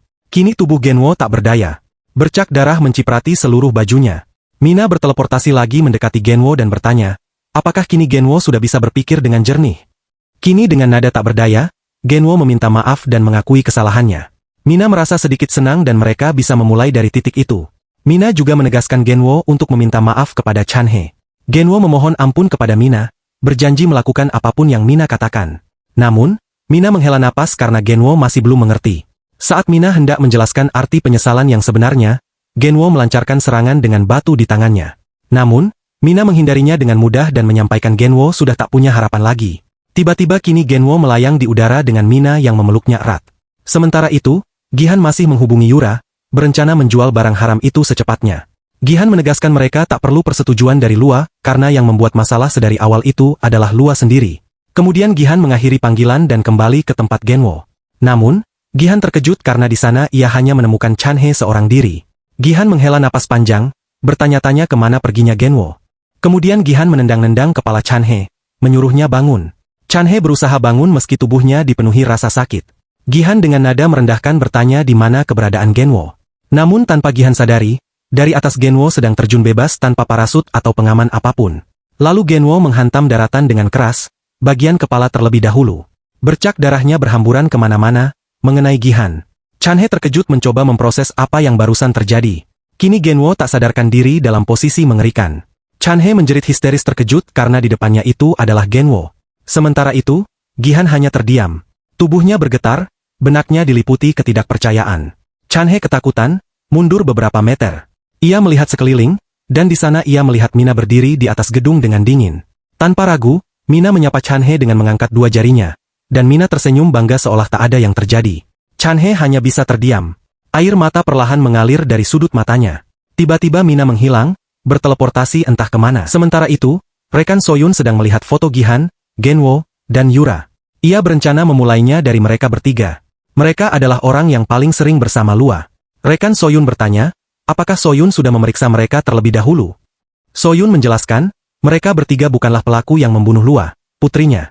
Soyun menjelaskan, seorang murid tiba-tiba mati di laut yang berjarak 50 km dari sekolahnya. Tak mungkin seorang murid SMA bisa melakukan itu. Soyun mengakui meskipun ia adalah ayah Lua, ia masih tak tahu apapun tentang putrinya. Dan ketiga orang itu adalah yang paling mengenal Lua. Jika Soyun menginterogasi mereka, Soyun mungkin bisa tahu penyebab kematian Lua. Rekannya terdiam, menatap wajah Soyun dengan bangga. Dalam hati ia mengakui Soyun berubah menjadi iblis haus darah demi putrinya. Rekan Soyun mengakui dalam hati, mungkin itu tak benar, namun Soyun terlihat lebih keren. Ini kesempatan mengisi celah dalam hatinya yang terluka, dan ia akan memanfaatkan kesempatan itu. Kemudian ia memanggil Soyun dengan sebutan senpai, menyampaikan ia akan berusaha semaksimal mungkin. Namun tiba-tiba Soyun mendongakkan kepala, menatap tajam ke depan. Ia bertanya-tanya karena di sana terlihat polisi dan juga ambulans. Kemudian Soyun bertanya kepada salah satu murid, apa yang terjadi di sekolah? Soyun menatap murid itu dengan santai, namun penuh tekanan. Dan di sana murid itu adalah Mina. Ia menjelaskan ada kecelakaan di sekolah. Seorang murid mati karena terjatuh. Kini Soyun dan Mina saling berhadapan, tak mengetahui identitas masing-masing. Setelah Mina menuntaskan penjelasannya tentang kekacauan di sekolah, Ayah Lua terdiam, tatapannya yang tajam membelah udara seolah mencoba menembus rahasia yang tersembunyi di balik mata gadis berkacamata itu. Sebuah pertanyaan mendesak bergejolak di benaknya. Pertanyaan tentang keberanian gila yang dimiliki Mina. Namun, sebelum sepatah kata pun terucap, Mina telah membalikkan badan, melangkah pergi tanpa gentar, meninggalkannya dalam kebimbangan yang pekat. Gadis ini, ia berjalan dengan aura yang jauh melampaui usianya, pikir Ayah Lua, merasakan gejolak rasa ingin tahu yang asing. Rekannya, yang mencium keganjilan dari kebisuan sang bos, segera bertanya, menuntut penjelasan atas reaksi tak biasa tersebut. Ayah Lua, hanya menyajikan senyum tipis yang tak mencapai mata, mengakui bahwa semuanya baik-baik saja. Namun, dalam relung jiwanya, ia tak bisa menepis kemiripan yang menusuk. Gadis ini, dengan tatapan dinginnya, memiliki usia yang sama dengan putriku, Lua. Tapi nasib dan keberanian mereka terbentang sejauh samudra. Di kedalaman ruang kepala sekolah, keheningan tebal menyelimuti. Kepala sekolah menyambut kedatangan delegasi yang dikirim langsung oleh ketua grup Ilhae dengan nada cemas yang disamarkan. Rekan Ayah Lua, dengan sikap profesional yang dingin, menjelaskan misi mereka, memastikan segala hal terkait Lua dan menemui An Jungho, wali kelasnya. Kepala sekolah yang pucat segera memperkenalkan Jungho, yang tampak bingung dan tegang. Jungho mencoba menyela, menanyakan identitas sosok Ayah Lua yang berdiri membisu di belakang mereka, namun segera dipotong oleh rekan Ayah Lua yang menyeringai sinis. Apakah kami juga harus merinci siapa yang melindungi kehormatan ini kepada Bapak? Panik menjalar, Jungho menarik kembali pertanyaannya. Suasana kian mencekam. Rekan Ayah Lua, laksana sang algojo yang siap mengayunkan kapak, mengeluarkan selembar foto usang dari balik jasnya. Katakan padaku, Tuan, desaknya dengan suara menusuk, apakah hari ini ada yang mati di sekolah ini? Bersamaan dengan itu, ia menunjukkan 3 wajah yang tercetak jelas. Kang Gihan, Han Yoora, dan Huang Gyunwo, menuntut korelasi antara kematian itu dengan trio sampah ini. Ekspresi kepala sekolah dan Jungho sontak berubah, darah seolah lenyap dari wajah mereka. Jungho terbata-bata, mengakui kebenaran yang mengerikan. Huang Gyunwo, ditemukan mati hari ini, terkapar di atap. Mendengar konfirmasi yang menghancurkan itu, Ayah Lua yang sedari tadi seperti bayangan, bergerak mendekat. An Jungho, panggilnya dengan suara datar yang syarat ancaman, laksana belati yang diasah di kegelapan. Jungho gemetar, hanya mampu bertanya, ada apa? Ayah Lua menatapnya tajam, matanya memancarkan api pembalasan dendam. Kau wali kelas putriku. Sekarang, rinci seluruh kehidupan sekolah Lua. Aku ingin mendengar setiap helai pengakuan tanpa ada yang tertinggal. Perintah itu bukan lagi permintaan, melainkan deklarasi mutlak dari seorang ayah yang baru saja kehilangan segalanya. Jauh dari ketegangan ruang kepala sekolah, Han Yoora didera pusaran kepanikan yang tak terhindarkan. Jari-jarinya gemetar di atas ponsel, berulang kali menghubungi Gihan, hanya untuk disambut suara operator yang dingin dan tak berarti. Angkat teleponnya, Gihan, desisnya penuh kekesalan. Aku tak bisa menyimpan semua barang terkutuk ini sendirian. Beban ini terlalu berat, kita sudah terlalu dalam terjerumus. Tiba-tiba, sebuah bayangan melesat cepat ke arahnya, menyebabkan Yoora tersentak kaget. Itu adalah Kang Gihan, wajahnya pucat pasi laksana mayat hidup yang baru saja menyaksikan kengerian abadi. Yoora langsung menghambur, menuntut jawaban atas panggilan yang tak diangkat dan keberadaan Gyunwo. Gihan, dengan suara yang dipenuhi kengerian yang dalam, meludahkannya kebenaran, Gyunwo, dia sudah mati. Kabar itu menghantam Yoora laksana palu godam. Ia terguncang, tak mampu memproses absurditasnya. Mati? Bagaimana? Kenapa? Ia menuntut, otaknya menolak menerima. Gihan memalingkan wajahnya yang kosong, dia jatuh, dari langit. Itu yang mereka katakan. Itu yang kulihat. Omong kosong. Tidak masuk akal, teriak Yoora, keyakinannya retak. Seketika, Gihan meledak dalam amarah yang brutal. Aku juga tidak tahu. Aku tidak mengerti apa-apa. Semuanya gila. Ia mencengkeram kepalanya, merenungkan konsekuensi yang akan mereka hadapi. Kakak Gyunwo tidak akan mengampuni kami. Kami sudah kehilangan Lua, uang, dan sekarang adiknya. Tidak peduli berapa banyak yang kami serahkan, kami pasti akan menemui ajal. Dengan napas tersengal-sengal, Gihan memandang Yoora dengan tatapan yang menyeratkan kematian. Ambil semua barang itu. Sekarang, kita harus kabur secepatnya dari tempat terkutuk ini. Yoora mencoba melawan, memprotes bahwa ia sudah memberitahu terlalu banyak orang. Namun, Gihan, dikuasai ketakutan yang mendalam, membentaknya dengan amarah yang mengerikan. Ikuti saja yang kukatakan, bodoh. Jika tidak, kita berdua akan mati. Saat itu, ponsel Gihan berdering. Tanpa ragu, Gihan membantingnya keras-keras, puing-puingnya bertebaran, sebuah simbol kehancuran mentalnya yang total. Yoora hanya bisa mundur, ketakutan melihat temannya telah jatuh ke jurang kegilaan. Tiba-tiba, sekelompok bayangan menjulang tinggi muncul dari balik pintu gudang sewaan yang gelap, memenuhi ruangan dengan aura ancaman yang mematikan. Anak sekolah zaman sekarang memang mengerikan. Dengus salah satu dari mereka, suaranya dipenuhi sindiran tajam. Berani menyimpan barang haram di gudang sewaan. Pemimpin kelompok itu tak lain adalah Geunsong, kakak kandung Huang Gyunwo. Matanya memancarkan kemarahan yang membara. Gihan tersentak, terperangkap, dan menuntut, bagaimana kau menemukan gudang ini? Saat itu, pengkhianatan yang paling pahit terungkap. Yoora, dengan air mata yang mulai mengalir di wajahnya, memaksakan senyum yang mengerikan dan memerah di bibirnya. Maaf, Gihan, bisiknya, suaranya bergetar antara ketakutan dan kelegaan, aku diberitahu, aku tidak perlu melunasi hutangku lagi. Kebenaran itu menghantam Gihan laksana hantaman 1000 palu. Ia terdiam, membeku sejenak, jiwanya terenggut oleh pengkhianatan yang tak terduga. Detik berikutnya, amarah meledak dari dalam dirinya. Ia berbalik, matanya dipenuhi nafsu ingin menyakiti Yoora. Namun, ia tak sempat melangkah. Sebuah tinju melayang cepat laksana meteor, menghantam wajahnya dengan keras, membuatnya terbang tak berdaya sebelum tubuhnya menghantam lantai. Geunsong, dengan cengkeraman baja, menekan kepala Gihan di lantai, merendahkannya. Kau bajingan kecil, hardiknya, berani sekali memukul seorang gadis di hadapanku. Gihan hanya bisa mengerang kesakitan, terperangkap dalam ketakutan yang membungkam. Geunsong perlahan merenggangkan jari-jarinya yang besar, laksana ancaman bisu. Utang, desisnya, kapan kau akan melunasinya? Gihan, terkapar tak berdaya di lantai gudang yang dingin, tergagap dalam ketakutan, berjanji untuk segera melunasi semuanya. Balasan yang didapatnya adalah injakan keras di wajahnya. Pembohong kecil, cibir Geunsong, aku tidak percaya satupun kata-katamu. Di tengah interogasi brutal itu, salah satu anak buah Geunsong mendekat, melaporkan temuan yang mengejutkan. Bos, mereka ini gila. Lihat ini. Gudang itu ternyata menyimpan barang bernilai setidaknya 5 miliar won. Anak buah itu mengeluh, tak habis pikir dengan kegilaan yang merasuk negeri. Bagaimana mungkin anak sekolah memiliki kekayaan haram sebesar itu?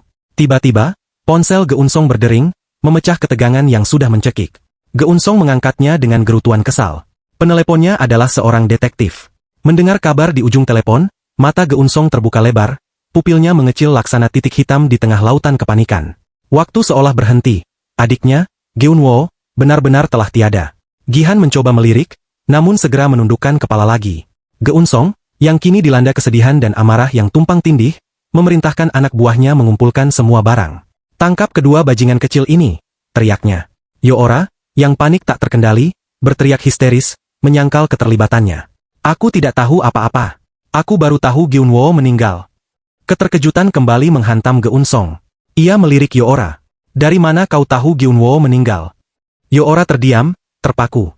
Gihan, dalam hati, berteriak marah atas kebodohan temannya.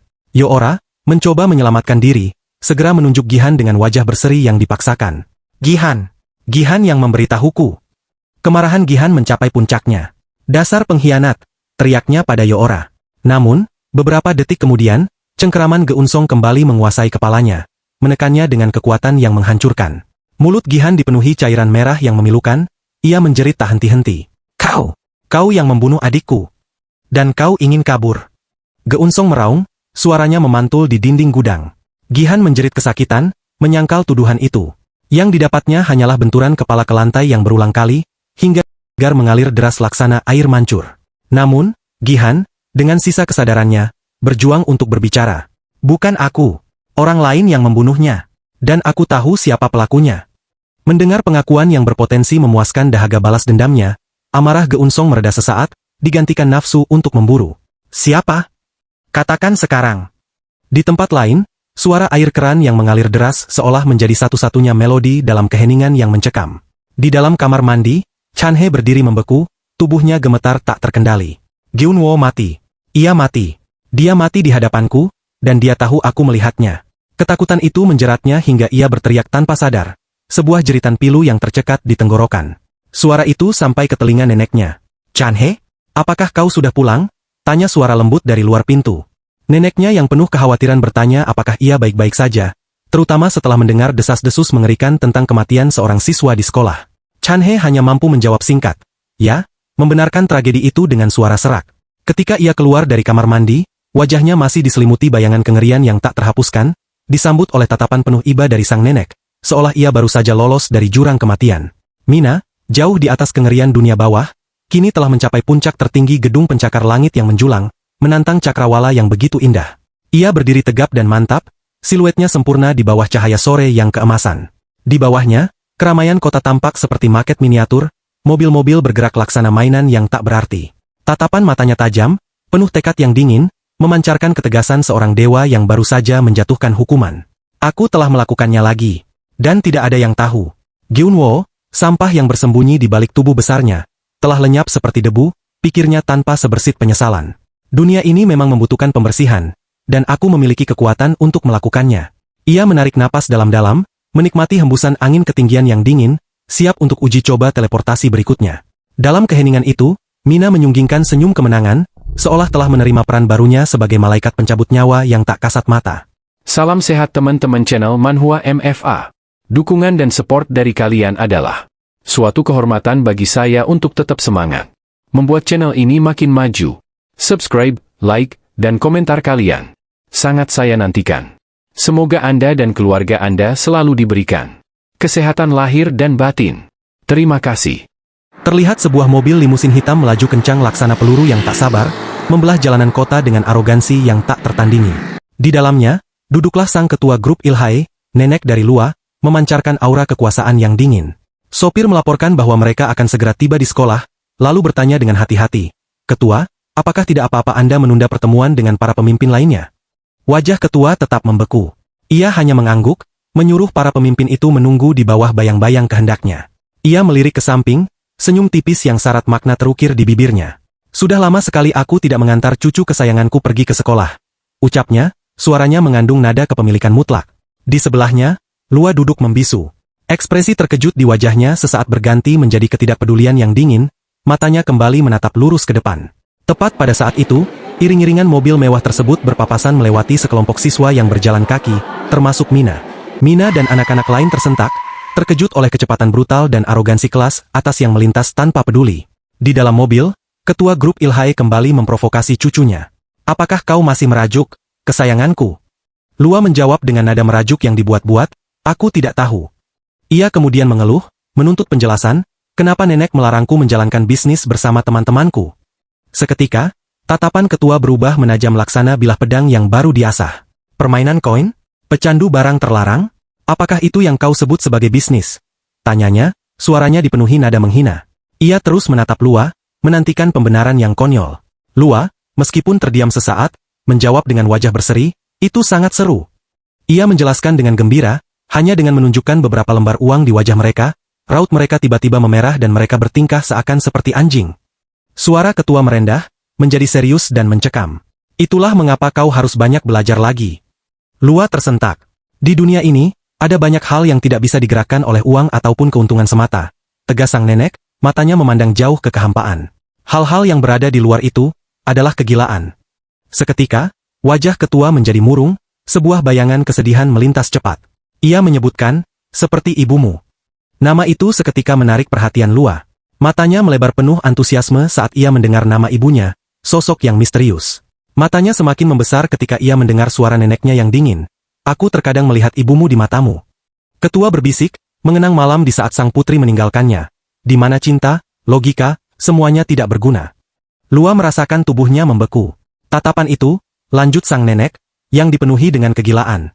Di tengah suasana tegang itu, Lua tiba-tiba memeluk neneknya dengan sangat erat, sebuah pelukan yang penuh hasrat dan keputusasaan. Ketua grup Ilhae terdiam, terkejut.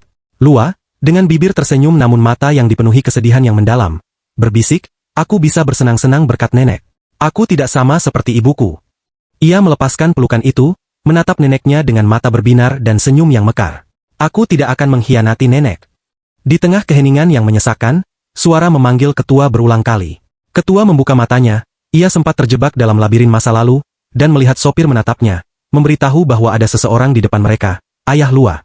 Di dalam mobil, Ketua menyambutnya, apakah kau sudah tahu kehidupan sekolah cucuku? Aku tidak akan membiarkan semua ini berlalu begitu saja. Namun, Ayah Lua menyampaikan kebenaran yang dingin. Itu bukan perbuatan yang bisa dilakukan anak SMA biasa.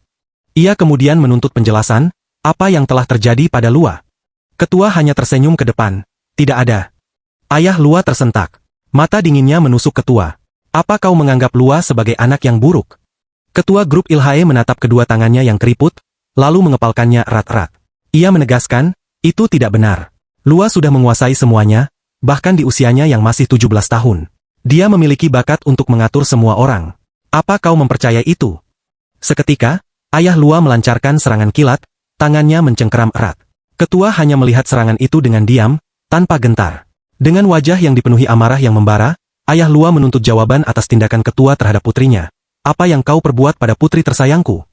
Tangan Ayah Lua tergantung di udara, dipenuhi kebimbangan. Ketua menatap balik matanya, suaranya dingin, namun penuh penekanan. Lua adalah cucuku. Dan, itu bukan anakmu. Ayah Lua terdiam, jiwanya terguncang oleh kata-kata yang mematikan itu. Ia akhirnya menyerah, rasa penyesalan yang menusuk memenuhi dirinya, dan ia menunduk lesu. Ketua grup Ilhae melihat itu. Aku akan menyiapkan semuanya untukmu, katanya, suaranya berubah menjadi perintah. Temukan pembunuh yang merenggut nyawa Lua. Lakukan apa yang harus kau lakukan. Keesokan harinya, Chanhe berpamitan dengan neneknya untuk berangkat sekolah. Sang nenek mendekat, memancarkan kekhawatiran yang mendalam. Chanhe, apakah kau baik-baik saja? Chanhe berusaha tersenyum, meyakinkan neneknya bahwa ia baik-baik saja, bahkan memohon agar neneknya beristirahat sebelum pekerjaan malamnya. Ia melambaikan tangan, namun neneknya berteriak, jangan bohongi nenek. Chanhe tetap melanjutkan langkahnya, meyakinkan neneknya sekali lagi bahwa ia baik-baik saja. Ia berjalan menuju sekolah menggunakan masker, dan ketika ia membukanya, ia mengeluh dalam hati. Luka di bibir ini akan lama sembuhnya. Tiba-tiba, ia terkejut, tubuhnya membeku. Di belakangnya, Mina muncul begitu saja. Hei, Chanhe, sapa Mina, nadanya datar, apakah lukamu sudah membaik? Mina memperhatikan reaksi Chanhe yang terkejut. Ada apa? Tanyanya, matanya menyipit penuh kecurigaan. Apa ada hal yang kau sembunyikan? Chanhe, diliputi panik, balik bertanya, kenapa kau ada di sini? Mina menatapnya dengan aneh. Aku ada di sini karena tadi malam aku menggunakan kekuatanku untuk mengantarmu pulang. Apa kau tidak mengingatnya? Chanhe terdiam, kebingungan melandanya. Lalu, tiba-tiba, kenangan itu kembali menghantam. Kepala Gyunwo yang hancur, dipenuhi cairan merah laksana semangka busuk. Seketika, ia tak kuasa menahan rasa mual yang brutal, ia berlari ke sudut lorong, memuntahkan semua isi perutnya tanpa henti. Mina, khawatir oleh reaksi yang ekstrim itu, mendekat, menanyakan keadaannya. Mina memberikan tisu, dan Chanhe berbalik, mengucapkan terima kasih. Namun, pandangannya terpaku, dan ia memanggil nama Mina. Mina, kejadian Gyunwo kemarin, apakah dia mati? Mina, wajahnya menjadi serius, tanpa emosi, membenarkannya. Kemudian, ia mengangkat wajahnya, menyunggingkan senyum yang dingin. Bagus, kan? Tanyanya, nadanya datar. Chanhe tersentak, terkejut oleh senyum mengerikan yang disajikan Mina. Mina berbalik, berjalan pergi, Lua dan Gyunwo sudah mati. Geng mereka sudah berakhir. Tidak ada yang berani macam-macam lagi denganmu sekarang. Ia menoleh ke arah Chanhe, tersenyum lebar seolah tiada dosa, membuat Chanhe semakin terdiam. Chanhe, dengan suara yang dipenuhi keberanian yang dipaksakan, memanggil Mina. Ia mencoba memperingatkan, membunuh orang itu, sebelum ia sempat menyelesaikan kalimatnya, Mina berhenti berjalan. Aku tidak berniat membunuh mereka, potong Mina dengan tegas, namun membelakangi Chanhe. Ia menegaskan, aku sudah memberi mereka kesempatan. Tapi Gyunwo sendiri yang memilih untuk mati. Mereka pantas mendapatkannya. Kemudian, ia menambahkan dengan suara penuh kepedihan, aku juga teringat akan ayahku. Chanhe bingung. Ayahmu? Mina, masih membelakanginya, berkata, ayahku seorang polisi. Dan dia meninggal karena orang-orang sampah seperti Gyunwo. Mina mengepalkan tangannya sangat erat, mengeluh dengan amarah yang mendalam, jika saja mereka semua mendapatkan hukuman yang setimpal dari awal. Di tempat yang berbeda, kata-kata Mina ini bergaung persis di benak ayah Lua. Lua tidak akan mati seperti itu. Ia menyalahkan dirinya karena tidak berada di samping putrinya. Rekannya hanya diam, menatapnya. Ayah Lua menatap ke depan, menuntut, berapa banyak orang di kota ini yang menaruh dendam kepada putriku?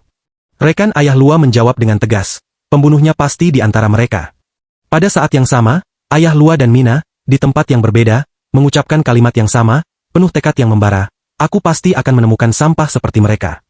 Mata Mina dipenuhi tekad yang mematikan. Ia menegaskan, tidak peduli berapa banyak waktu yang kuhabiskan, aku akan membunuh mereka semua. Di tempat yang lain, Ayah Lua, dengan mata yang sama-sama tajam, mengucapkan janji yang sama. Apakah mereka adalah ayah dan anak yang terpisah oleh takdir? Atau apakah mereka berdua sudah ditakdirkan untuk menjadi musuh bebuyutan dalam perang moralitas ini? Atau, apakah akan ada tragedi lainnya yang terjadi? Sebuah takdir mengerikan yang tidak disangka-sangka, menanti untuk merenggut jiwa mereka? Salam sehat teman-teman channel Manhwa MFA. Dukungan dan support dari kalian adalah suatu kehormatan bagi saya untuk tetap semangat membuat channel ini makin maju. Subscribe, like, dan komentar kalian sangat saya nantikan. Semoga Anda dan keluarga Anda selalu diberikan kesehatan lahir dan batin. Terima kasih. Di atap sekolah yang diselimuti angin dingin pengkhianatan, para siswa berkumpul, pikiran mereka diliputi bisikan-bisikan horor. Mereka saling berbisik, mempertanyakan apakah mayat yang ditemukan itu benar-benar Gyunwoo. Mereka berkomentar sinis bahwa dahulu Lua berhenti datang, dan kini Gyunwoo sudah tiada. Begitu pula Gihan, Han Yoora, dan siswa lain, semuanya lenyap hari ini. Sebuah suara yang penuh keraguan sempat hendak berbagi informasi, namun dicegah. Secara umum, mereka sepakat bahwa mungkin lebih baik para perisak itu pergi, karena suasana di sekolah ini sudah jauh lebih baik tanpa mereka. Sementara itu, Mina mengawasi layar ponselnya. Di sana, channel Polyhula, seorang detektif publik, sedang melakukan siaran langsung di depan rumah seorang penjahat yang dihukum. Polyhula berteriak lantang tentang hak publik untuk mengetahui kinerja polisi. Tiba-tiba, sebuah ide mengerikan melintas di benak Mina. Keadilan macam apa ini? Korban yang sesungguhnya meninggal 2 tahun kemudian karena trauma, tapi penjahatnya hidup damai, tanpa hukuman lagi setelah persidangan? Tepat saat pusaran ketidakadilan itu menguasai pikirannya, Chanhe muncul di belakangnya.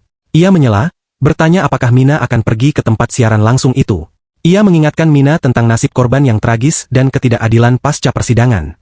Mina, yang merasa telinganya dipenuhi jeritan rasa tidak adil yang menghujam, mengabaikan panggilan Chanhe, pikirannya hanya fokus pada niatnya. Ia bergegas meninggalkan ruangan. Chanhe berlari mengejarnya, memohon agar Mina menghentikan tindakannya. Gadis itu berbalik dengan tiba-tiba, tatapannya setajam belati.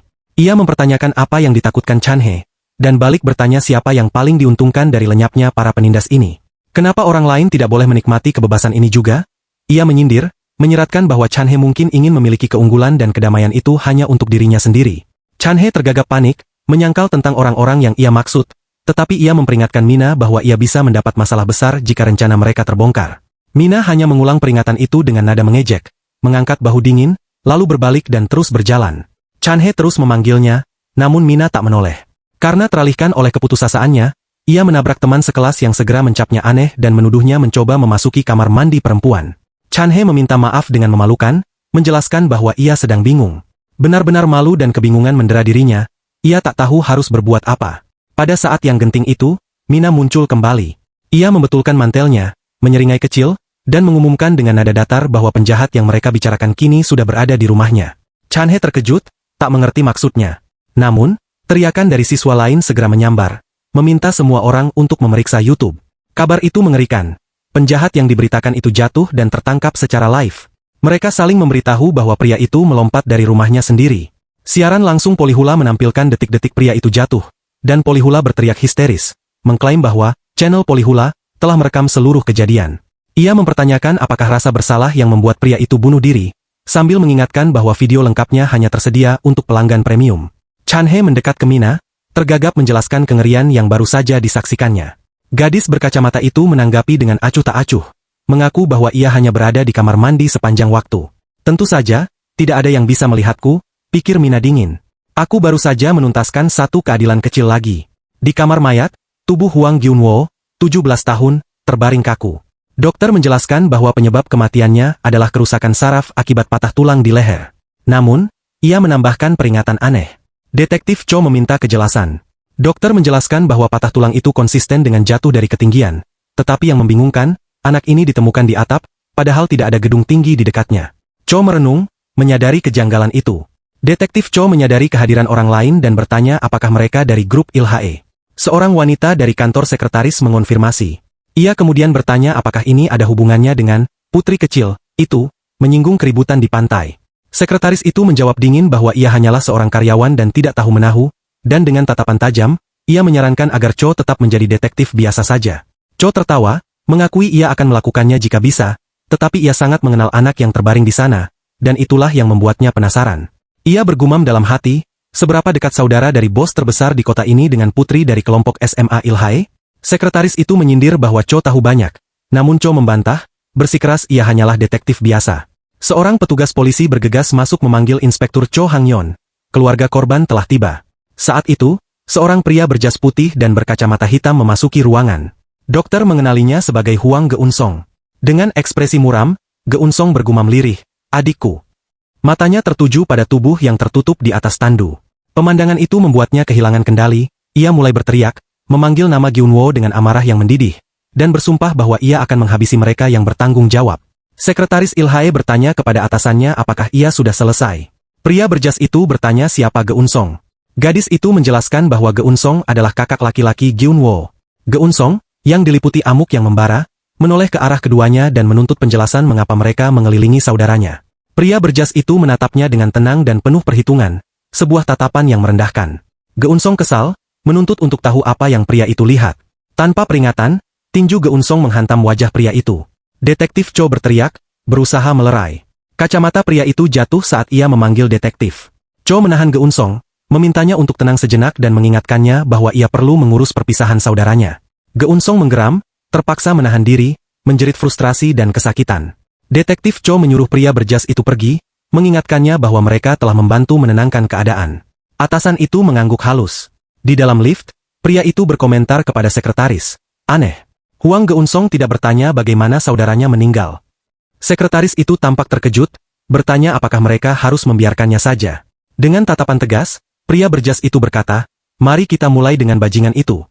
Kembali ke jalanan yang ramai, Chan-he mengejar Mina, memohon waktu sebentar untuk berbicara, bersikeras bahwa tindakannya itu tidak benar. Mina berbalik, matanya dingin. Ia mempertanyakan apa yang salah dan apa yang dikhawatirkan Chan-he. Ia sinis, bertanya apakah Chan-he berpikir Gyunwoo harus hidup nyaman dan pergi dengan damai. "Sampaikan pidato hak asasi manusia itu kepada para korban," sindirnya. Anak laki-laki itu berteriak bahwa bukan itu maksudnya. Ia hanya memperingatkan bahwa Mina telah merenggut nyawa.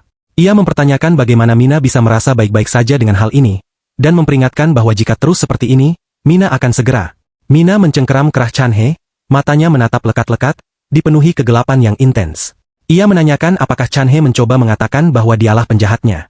Ketika Chan-he tergagap, menyebut namanya sendiri, Mina tersenyum sinis. Ia menawarkan untuk menunjukkan penjahat yang Chan-he bicarakan. Sebuah truk melaju kencang di jalan. Dalam sekejap mata, semua berubah. Mata Chan-he terbelalak kaget. Ia mendapati dirinya terangkat dan melayang, dipeluk Mina, di atas hiruk-pikuk kota. Anak laki-laki itu berteriak ketakutan di ketinggian.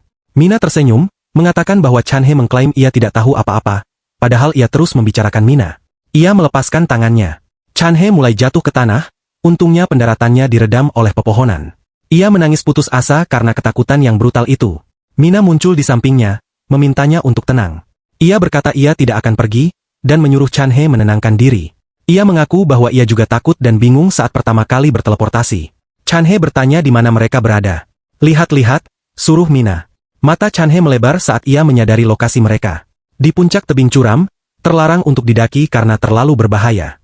Mina bertanya, "Pemandangannya kurang bagus." Ia berkomentar, "Sejak aku mendapatkan kemampuanku, aku sering mencari pemandangan seperti ini. Aku tidak peduli dengan rambu itu." Chan-he terkesima, mengakui bahwa pemandangan dari sini jauh berbeda dengan dari observatorium. Mina meletakkan tangannya di bahu Chan-he, menanyakan apakah pemandangan itu bisa dibandingkan dengan melihat hanya melalui kaca. Chan-he merenung, membayangkan bagaimana rasanya melihat pemandangan ini setiap hari. Mina berjanji akan sering mengajaknya jika Chan-he mau merahasiakannya. Chan-he bertanya dengan semangat apakah Mina serius. Ia tertawa dalam hati, "Meskipun aku memberitahunya, tidak akan ada yang percaya. Mereka akan menganggapku gila." Mina tiba-tiba mendekat, tatapannya serius. Ia menanyakan apakah Chan-he akan memberitahu semua orang. Chan-he segera menyangkalnya. Gadis itu kemudian mencubit pipi temannya, mengulurkan tangannya. Ia memintanya untuk berpegangan erat jika ingin teleportasi lagi. Sementara itu, di kamar mayat, pria berjas putih, atasan, mengamati mayat Gyunwoo. Ia menyebutkan bahwa laporan akan keluar besok, dan mayatnya akan diserahkan untuk pemakaman. Geun-song, dengan tekad membara, menyatakan, Tidak akan ada pemakaman sampai kami menangkap pembunuh saudaraku. Detektif Cho menegurnya, mengingatkan bahwa itu belum dianggap sebagai tindakan kriminal. Geunsong menerima telepon, dan mata marahnya memancarkan amarah. Ia bertanya tentang kemajuan penyelidikan dan diberitahu bahwa mereka telah menemukan petunjuk. Detektif Cho terkejut, berargumen bahwa itu mungkin saja kecelakaan dan meminta Geunsong untuk tidak memperburuk keadaan. Geunsong, didorong oleh amarah, mencengkeram kerah detektif Cho.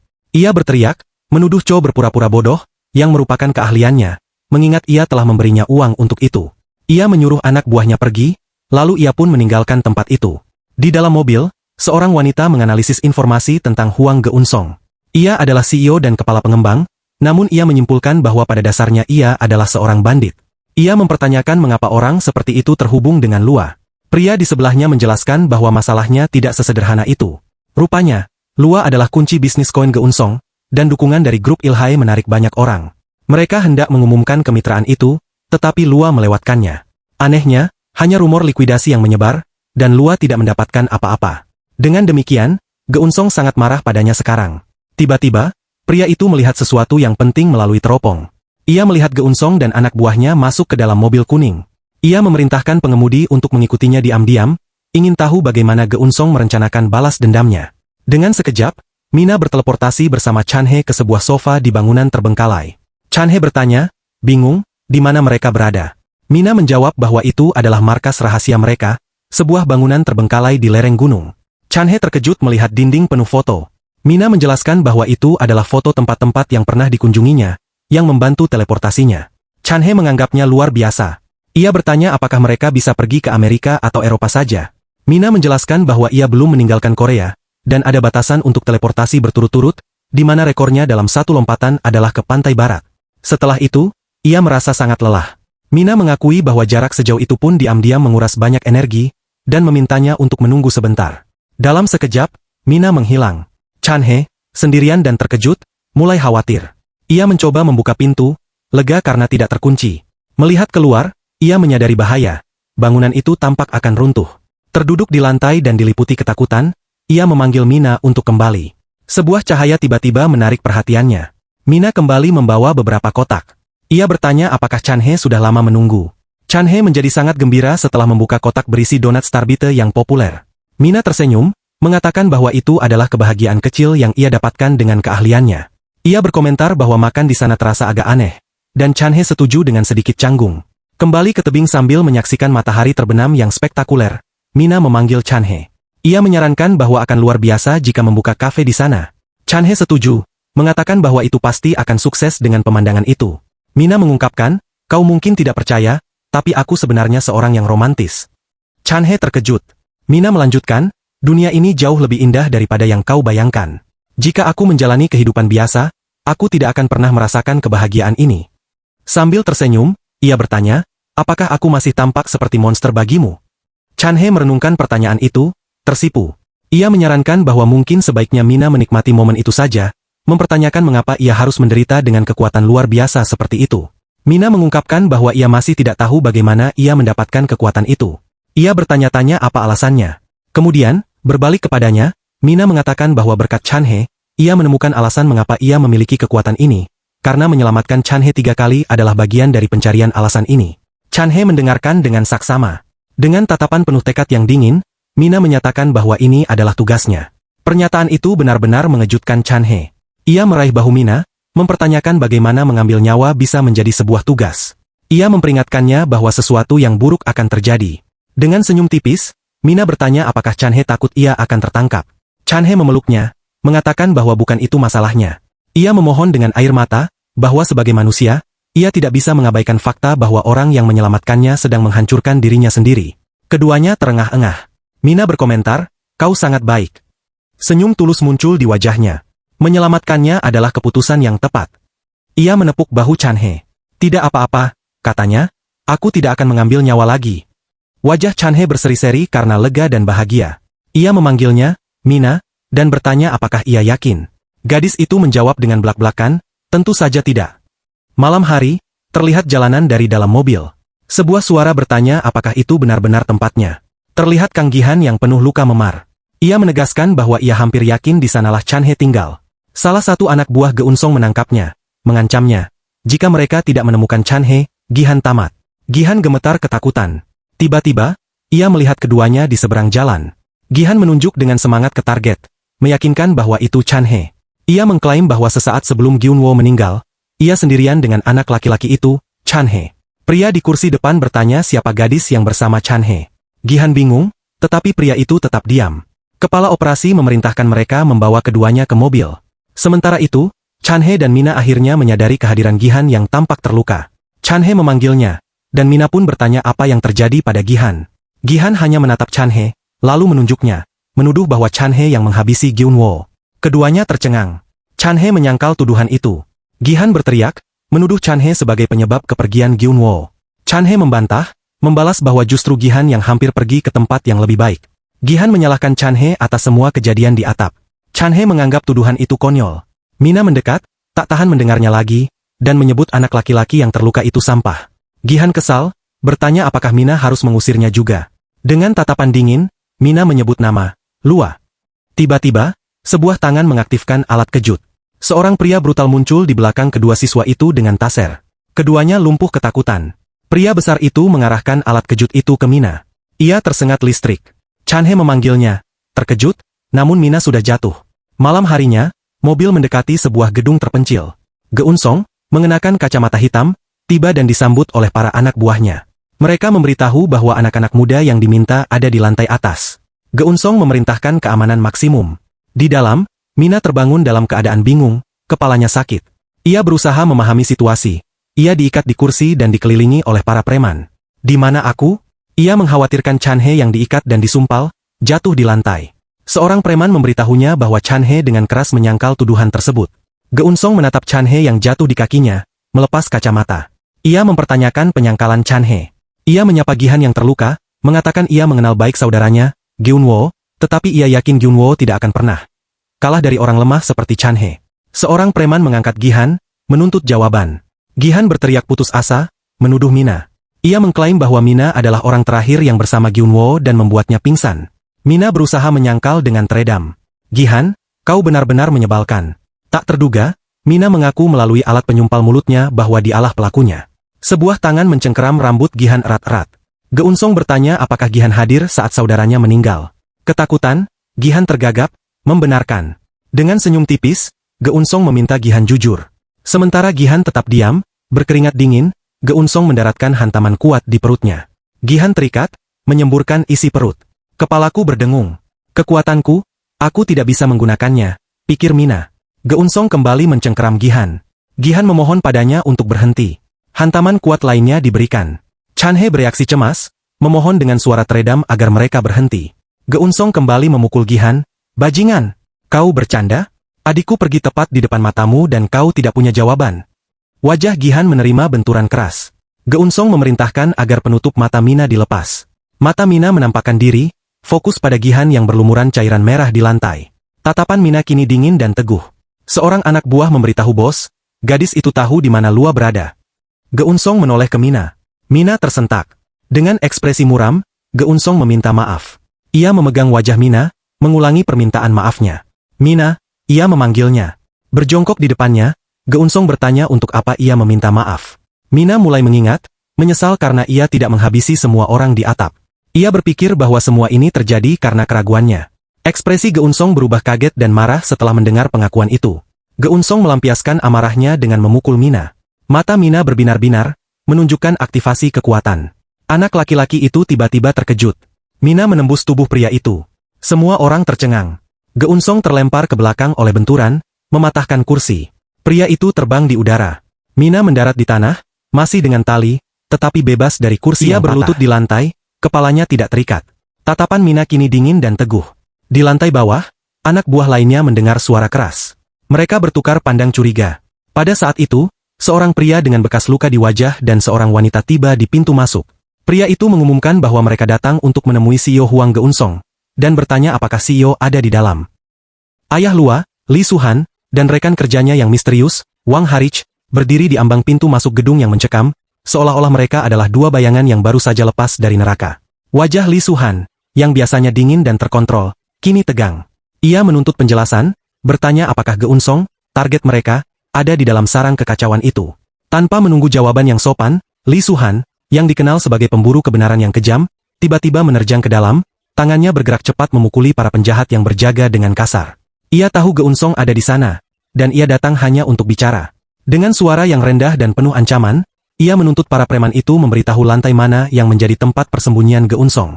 Seorang preman, didorong oleh arogansi bodoh, mencibir dan mempertanyakan siapa sebenarnya Li Suhan ini sehingga berani melangkah masuk tanpa izin. Li Suhan hanya menggeram, membalas bahwa jika preman itu menjawab, ia tidak akan terluka. Ia mengulangi tuntutannya tentang keberadaan Geunsong, nadanya kini sedalam jurang yang tak berdasar. Di tengah keributan itu, Wang Hariche mengintervensi dengan tenang, senyum tipis di bibirnya yang berbahaya. Ia berkata dengan nada meremehkan bahwa tidak ada yang akan menjawab jika Li Suhan berbicara sekeras itu. Ia membalikkan badan ke arah para preman, memulai pertanyaan yang lebih tenang. Hariche hanya ingin berbicara sebentar, katanya. Namun, sebelum kata-katanya selesai, sebuah kilatan baja melesat. Sebilah pisau dilemparkan ke arah Hariche, mengenai sasaran di bahunya. Penyerang itu menyeringai, mempertanyakan di mana lagi ia harus menancapkan pisaunya kali ini. Detik berikutnya adalah neraka yang tak terduga. Pisau yang baru saja menembus Hariche itu tiba-tiba terbang kembali laksana hantu yang marah, menembus dan membunuh salah satu pria yang berdiri tepat di belakang si penyerang. Itu benar-benar membuatku takut, gumam Wang Hariche, ekspresinya tidak menunjukkan rasa sakit dari luka tusukan, melainkan kesenangan yang gelap. Para penjahat itu, yang tadinya berani, kini diliputi ketakutan yang menggelegak, dan mereka berlari menyerbu Wang Hariche. Namun, Hariche mengalahkan mereka dengan mudah, gerakan tubuhnya adalah tarian mematikan dari seorang profesional yang terlatih dalam kesunyian. Li Suhan, yang sempat mengamati aksi brutal namun efektif Hariche, mengangguk, mengakui keefektifan cara Hariche berinteraksi dengan para penjahat. Ia kemudian menegaskan kepada Hariche bahwa dia telah melakukan hal yang benar, dan dia harus mendesak jawaban yang benar dari sisa preman yang masih sadar. Jangan mempermalukan saya lebih dari yang sudah Anda lakukan, perintah Li Suhan, menyeratkan masa lalu yang penuh intrik. Tepat pada saat itu, sebuah suara retakan keras terdengar, dan tiba-tiba, sesosok tubuh manusia jatuh dari lantai atas, meluncur cepat menuju Wang Hariche. Li Suhan segera menangkap tubuh yang jatuh itu. Saat ia mendongak, lebih banyak lagi penjahat yang berjatuhan dari lantai atas, seolah-olah langit-langit gedung itu telah berubah menjadi gerbang neraka yang meluapkan korbannya. Apa yang terjadi di atas? Gumam Li Suhan kebingungan, matanya dipenuhi pertanyaan yang tak terjawab. Kekacauan macam apa ini? Siapa yang menyebabkan semua ini? Di lantai atas, Mina berdiri terengah-engah, tubuhnya terasa seperti kayu lapuk yang rapuh. Ia menyaksikan para penjahat yang tersisa ragu-ragu untuk menyerangnya. Mereka bingung, pikir Mina, mereka tidak tahu kemana anak itu menghilang. Kekuatan Chan He yang tiba-tiba aktif sebelum ia pingsan telah menyebabkan kekacauan tak terduga. Mina menggunakan sisa tenaganya. Dalam sekejap, ia berteleportasi ke belakang mereka dan mendorong sisa penjahat itu menuruni tangga. Tiba-tiba, rasa sakit menusuk laksana 1000 jarum di kepalanya. Darah segar mulai mengalir dari hidungnya, sebuah pengkhianatan fisik atas batas kemampuannya. Kepalaku, rasanya seperti mau meledak, batinnya, panik. Apakah aku menggunakan kekuatanku secara berlebihan? Aku sudah melakukan lebih dari 20 teleportasi berturut-turut tanpa henti sebelumnya. Mengapa sekarang tubuhku menyerah secepat ini? Pandangannya beralih pada Chan He, yang tergeletak lemah di lantai. Pusaran rasa bersalah menyelimuti Mina. Chan He, apakah kamu baik-baik saja? Tanyanya, suaranya serak. Bisakah kamu berdiri? Melihat begitu banyak darah menodai lantai, Mina segera mengambil keputusan. Kita harus segera pergi. Pertama, kita harus pergi ke rumah sakit. Namun, ia menyadari ia tidak tahu rumah sakit mana yang aman. Rumah sakit mana? Aku belum pernah ke sana sebelumnya. Ia meraih Chan He, memberinya janji yang penuh tekad. Genggamlah erat-erat. Aku akan berteleportasi dan menemukan tempat itu. Namun, sebelum ia sempat bertindak, Geunsong muncul kembali, matanya membara laksana bara api neraka, menggeram dengan kebencian murni. Dasar berandalan. Apa yang sebenarnya telah kau lakukan padaku? Mina berusaha menggerakkan tubuhnya, namun sia-sia. Tubuhku tidak merespon. Ini buruk. Aku harus menggunakan kekuatanku sebelum dia menyerang lagi. Rasa panik yang dingin menjalar. Geunsong mencibir, mendekat, dan menuntut satu jawaban saja sebelum gadis itu mati. Benarkah itu? Apakah kau yang membunuh adik laki-lakiku? Mina mencoba menjawab dengan suara yang dipenuhi kepedihan. Tuan, adikmu. Air matanya mengalir lebih cepat dari yang ia duga, bukan air mata ketakutan, melainkan air mata penyesalan moral atas kekejaman yang telah ia lepaskan. Hal itu justru membuat Geunsong semakin marah dan menyerang lagi dengan brutal. Tubuh Mina masih terasa lumpuh, terjebak dalam jebakan fisik yang menyakitkan. Tiba-tiba, terdengar suara retakan keras yang memecah keheningan. Chan He mengumpulkan sisa kekuatan terakhirnya, melindungi Mina dengan tubuhnya, membiarkan tubuhnya yang lemah menerima hantaman. Lari, desak Chanhe, mata polosnya kini dipenuhi ketakutan dan pengorbanan. Melihat pengorbanan Chanhe, Mina menangis. Aku tidak akan membiarkanmu mati untukku, teriaknya dalam hati. Ia berteleportasi, bergerak cepat di belakang Geunsong. Ia menghindari setiap serangan Geunsong dengan teleportasi yang cepat. Namun keterbatasan tubuhnya membuatnya lambat. Akhirnya, serangan Geunsong berhasil mengenainya, dan Mina terlempar keras.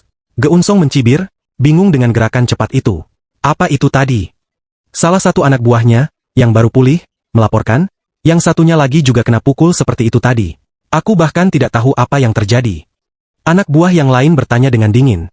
Bos, apa yang harus kami lakukan dengan mayat-mayat itu? Geunsong menjawab dengan suara yang kejam. Tunggu sebentar. Dia belum mati. Kalau kita melelehkannya hidup-hidup, itu akan menjadi pesan untuk semua orang. Senyumnya adalah janji penyiksaan yang brutal.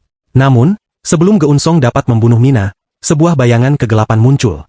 Li Suhan muncul dari belakang, gerakannya cepat dan penuh kekuatan, menendang Geunsong dengan keras. Li Suhan menoleh ke arah Mina, tatapannya penuh perhitungan. Apakah kamu baik-baik saja? Tanyanya, suaranya adalah campuran kekhawatiran dan perintah. Siapa gadis ini? Pikir Li Suhan. Dan mengapa dia terlibat dalam pusaran kekejaman Huang Geunsong? Salam sehat teman-teman channel Manhua MFA. Dukungan dan support dari kalian adalah suatu kehormatan bagi saya untuk tetap semangat membuat channel ini makin maju. Subscribe, like, dan komentar kalian sangat saya nantikan. Semoga Anda dan keluarga Anda selalu diberikan kesehatan lahir dan batin. Terima kasih.